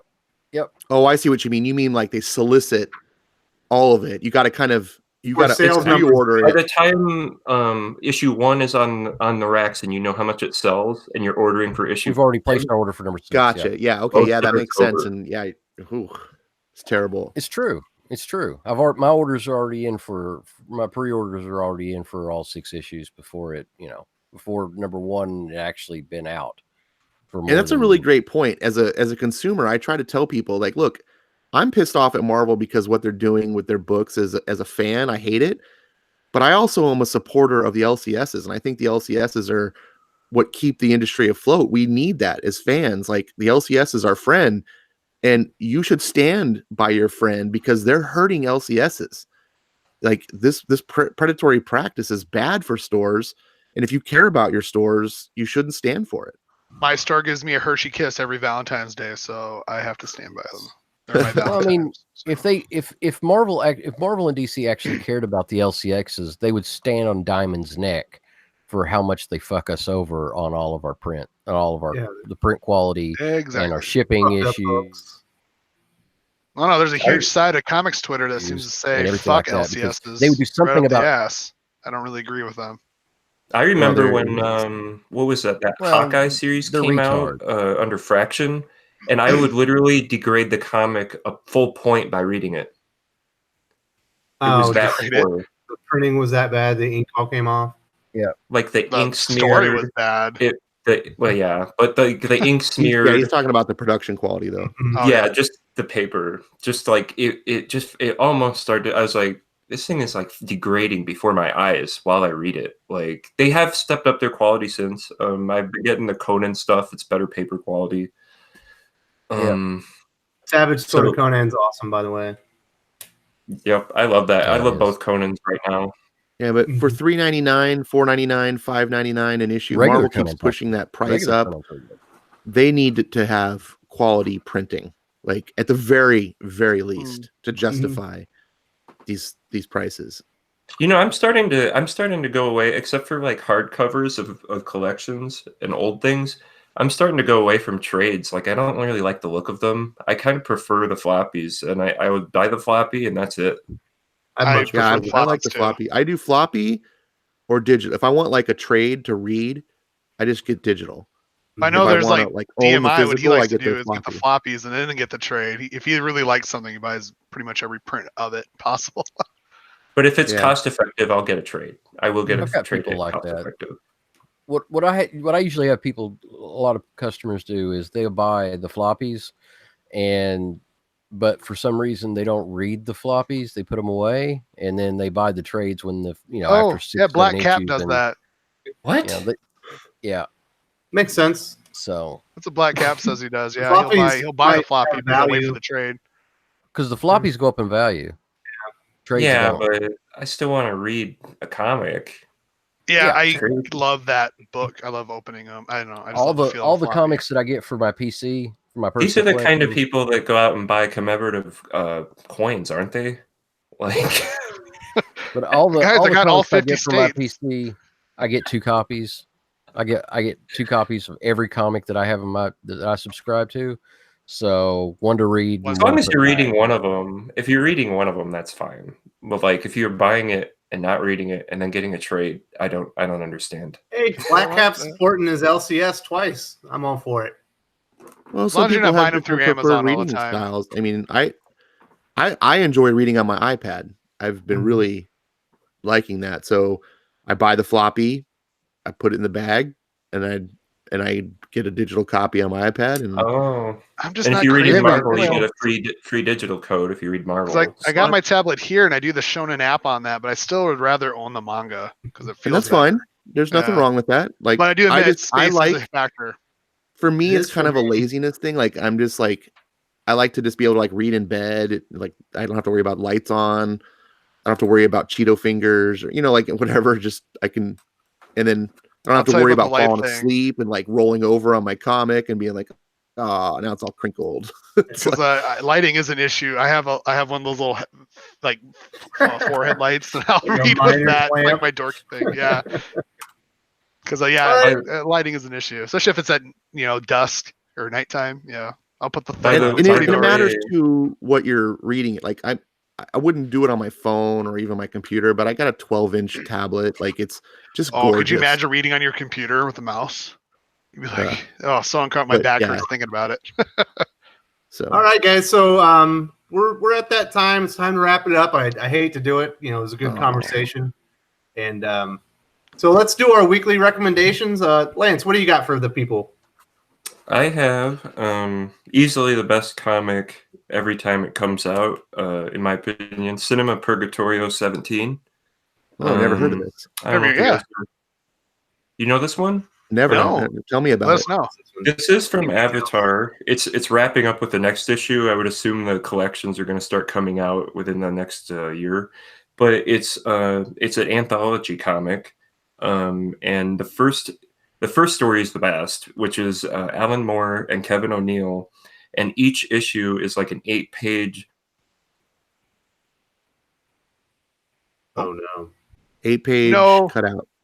Oh no, his net got poopy again. No poopy net. Mm, All I think right. we lost him. I think Good. hopefully he'll come back because it sounded like it was interesting and none of us had heard of it. So Mhm. Yeah, we Yeah. can come back to him if he bounces in. Hopefully he'll come back. Jeremy, what's your recommendation this week, buddy? Shouldn't be a surprise to anybody, but I know you didn't like it, Wes, but I have to recommend the Green Lantern, and specifically this cover. Look at this cover. This is the most Silver Agey cover I've ever seen in my life. Got Adam Strange. Oh, my bad. Adam Strange. I am hyped as hell to read this. I'm going to do it. It is a sick cover. The best. I want more covers like this, guys. And I love it. You haven't read it yet? No, I usually read on the weekends. I'm always busy at work, so I'm going to start reading now. But no, this is the kind of book I would love to get signed. You know, I would take you got to, oh my God. If I ever see Sharpet anywhere, I'm going to have him sign it. Yeah, he's actually a really nice guy. I like his presence on Twitter. He seems really friendly. He's peddling his wares. I think that's a good thing to do. I think that's what he should be doing. I want to second what Wes just said. He is definitely a pro worth following on Twitter. One of the few. I don't see him in fights. No. People are dicks to him. He's like, hey, could you lay off? I think he just ignores them most of the time. If anyone gets on his ass, he just kind of whatever. Yeah. I've seen him do a couple hey, you don't have to trash my art in front of me. So yeah. So Ash, really cool. What are your recommendations this week, buddy? All right, indulge me because week 2 is my week.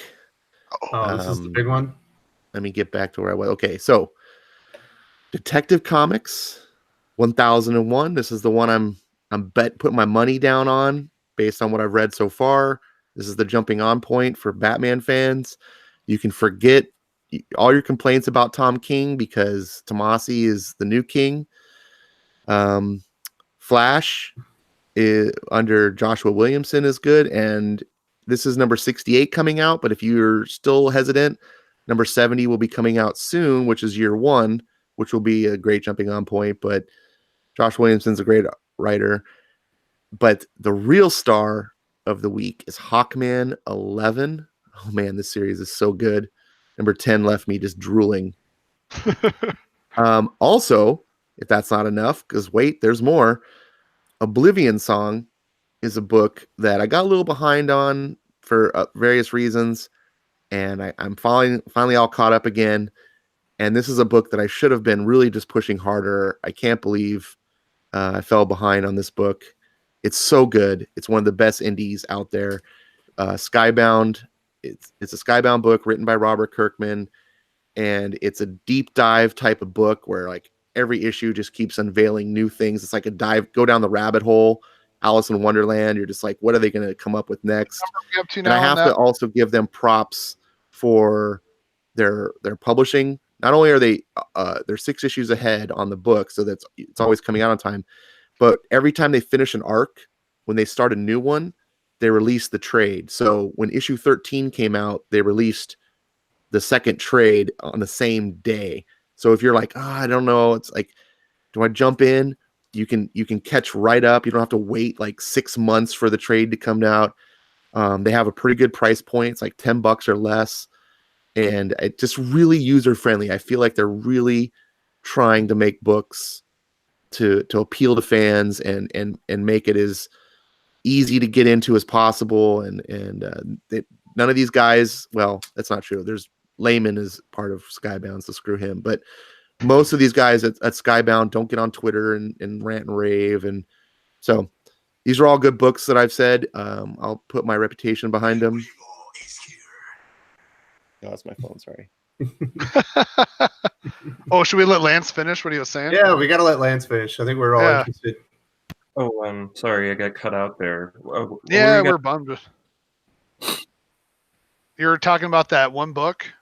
Oh yeah, it's called and then I missed some of the other picks, so I'll check the video once it's up for those. But Cinema Purgatorio is an anthology by Avatar, and the first story is the best, and it's Alan Moore and Kevin O'Neill, and each issue is kind of a continuing tale where this woman is kind of trapped in a movie theater and she can't get out, and every issue is a different era starring real life Hollywood stories of the sleaziness and underbelly of Hollywood throughout, from the 20s at the beginning up until the 50s. And now the new issue is Howard Hughes and his foray into Hollywood and his ultimate kind of destruction.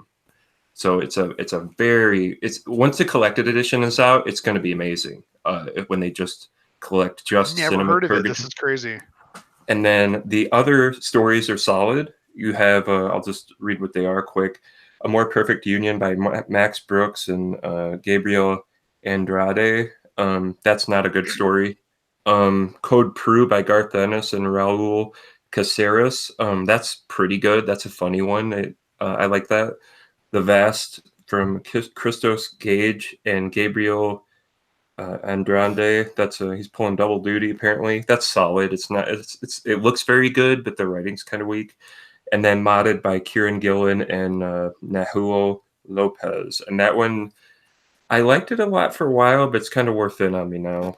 So there's one more issue with this. Then I would look for the collections, and if they collect it correctly, they will separate these stories. They will not. As an anthology, it's always been worth my money. I've always loved it. Wow, they have a lot of really great creators on that series. I've never heard of it. I like Gillen. I like Gage. I like Alan Moore, of course. Not bad. So Pele, what's your store pick of the week? What's your personal pick as well? The store pick of the week was Avengers No Road Home, number 8. It's picking up steam now. The storyline is tightening up. It's getting better, in my opinion. It's got a beautiful Yasmin Putri cover. That's also going to be one of my personal picks of the week. If you're not caught up on Avengers No Road Home, then the other issues should be pretty easy to find. Also, we're getting close to the end of that run, guys. So there's only going to be 10 issues in this. If you just want to wait and just pick up the whole, if you don't want to get all the floppies, then you can go ahead and pick up the trade paper. It'll probably be, from what I'm seeing right now, it's going to be out the beginning of May, middle of May. The personal pick, Conan, number 5, still really, really good. I've been enjoying it more than I've ever enjoyed anything with Conan before in my life. So it's really excellent. And the primary artist is back on that one. Yep. Mm-hmm. And Immortal Hulk number 16. I'm still going to be pitching that series. It's kind of gotten a little bit,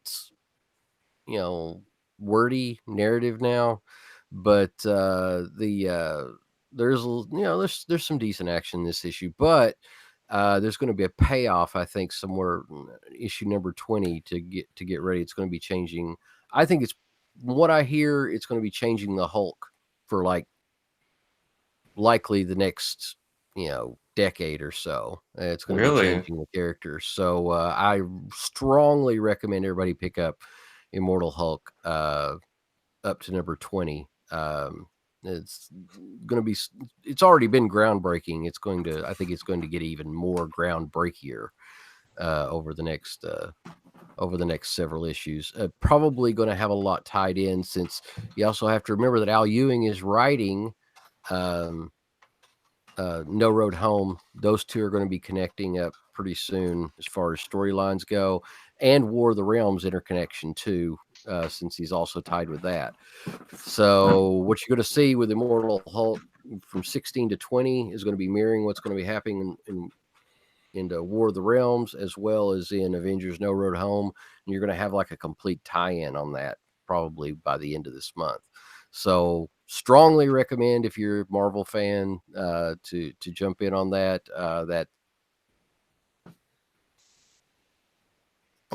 Say what you will about Ewing's politics or whatever, at least he's shut up now on Twitter, and he's writing some pretty good stories. So awesome. I want to find an SJW Twitter rant for every episode, I think. And read it. I've been laying off of Ewing, just like I did with Cates and everybody else. If they shut up and they don't attack the fans, they can say whatever they want about whoever's in power, or whatever political shit they want. That's fine, as long as they're not attacking the fans. Then they can do whatever the hell they want. Well, look at Stan Lee. I don't think he lived for 100 years. I don't think I ever heard him bitch out a fan. Nope. No, because he respected. I once heard him yell Excelsior to a fan. What did that mean? What was he trying to say there?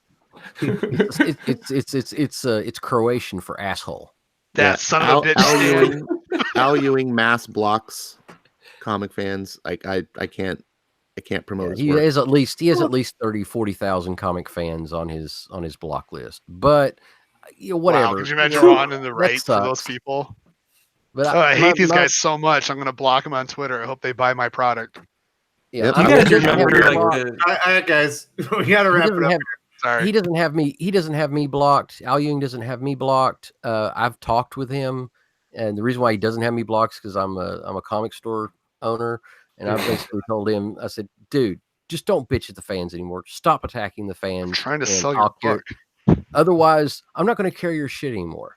So I like it. I found it's best to just leave the pros alone and let them do their own thing. But so my pick this week is going to be Image Comics Die number 5. It's been excellent. Love the artwork. Gillen and Karen Hans are awesome.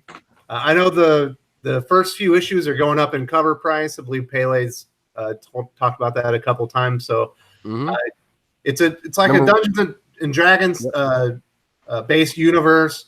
Some kids went into their game when they were like 15. They came back. One of them was missing. One of them didn't have an arm. Now they're adults and they've got sucked back in, and they're trying to win the game and exit again. It's awesome. I really enjoy it. It's kind of depressing at some points, but the art's amazing. The story's great, and I think you'll like it, especially if you like fantasy. It's great. Also, my first article was published on Bleeding Fool. If you haven't checked it out, it's basically just a rehash of my my Vertigo Comics Annie Corey story. So I should be having more stuff being published on Bleeding Fool in the future. I have a War of the Realms review out right now. I'm going to do a Major X review sometime this weekend. So that's what you're going to get with the channel. So it's time to head on out. Lance, it's your first time on the channel. Where can people follow you if they want to check you out, buddy? Oh yeah, I'll type it in. It's Lance at Real Lance Man, Twitter, underscores. Let me just put that.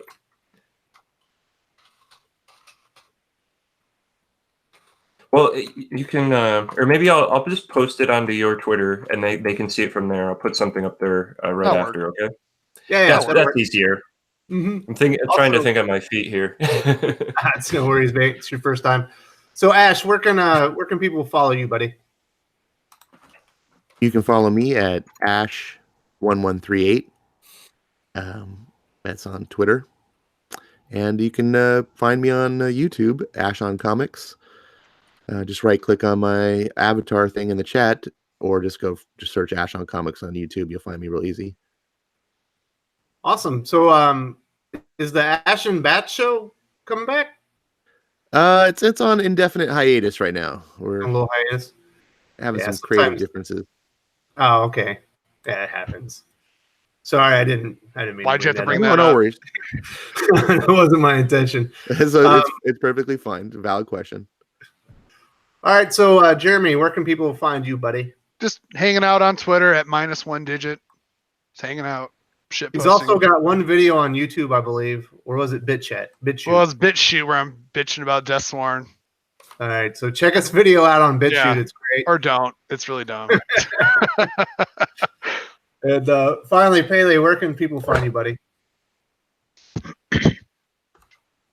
Okay, you can follow me on Twitter and Instagram on just JUST _Pele, PELE. And I'm pretty active on both. Instagram, I'm not as political. I mainly just talk comics, post comic pics, stuff like that. If you follow me on Twitter, you'll probably get an earful of politics sometime, along with my comics information and news. But if I get too political for you, just mute me. There you go. Also, if you follow Pele on Twitter, you will get a zero fucks given retailer perspective. He's not scared of the industry or the big publishers, so it's a nice welcome change from what you'll see from some other people. So I would recommend that. Also in the chat, Dominic Powell recommends Birthright by Joshua Williamson, Isola, Black Hammer by Jeff Lemire, Middle West, and Dial H for Hero. Oh, and also Naomi. So I want to get that one in there. And of course, you can follow me here on my channel and also at Wes_from_TC. And I think that's it. I actually I just posted a picture of Luigi and my handle on Wes's Twitter. And anybody else who wants to post their own handle, I'll follow you back from there. Awesome. If you want an extra follow, go onto my Twitter and hit up Lance, and I'll probably follow you back too if you're a viewer want to follow those guys. And anybody else with YouTube channels and stuff, feel free to post under there, and I'll follow that. Also, Real Comic Stacks has his own channel. You should follow him for certain. He's got a great content, and he recommends Arby's with coupons. And with that, I'm hungry. Salamat po, and we're out. All right, see you guys. See you guys.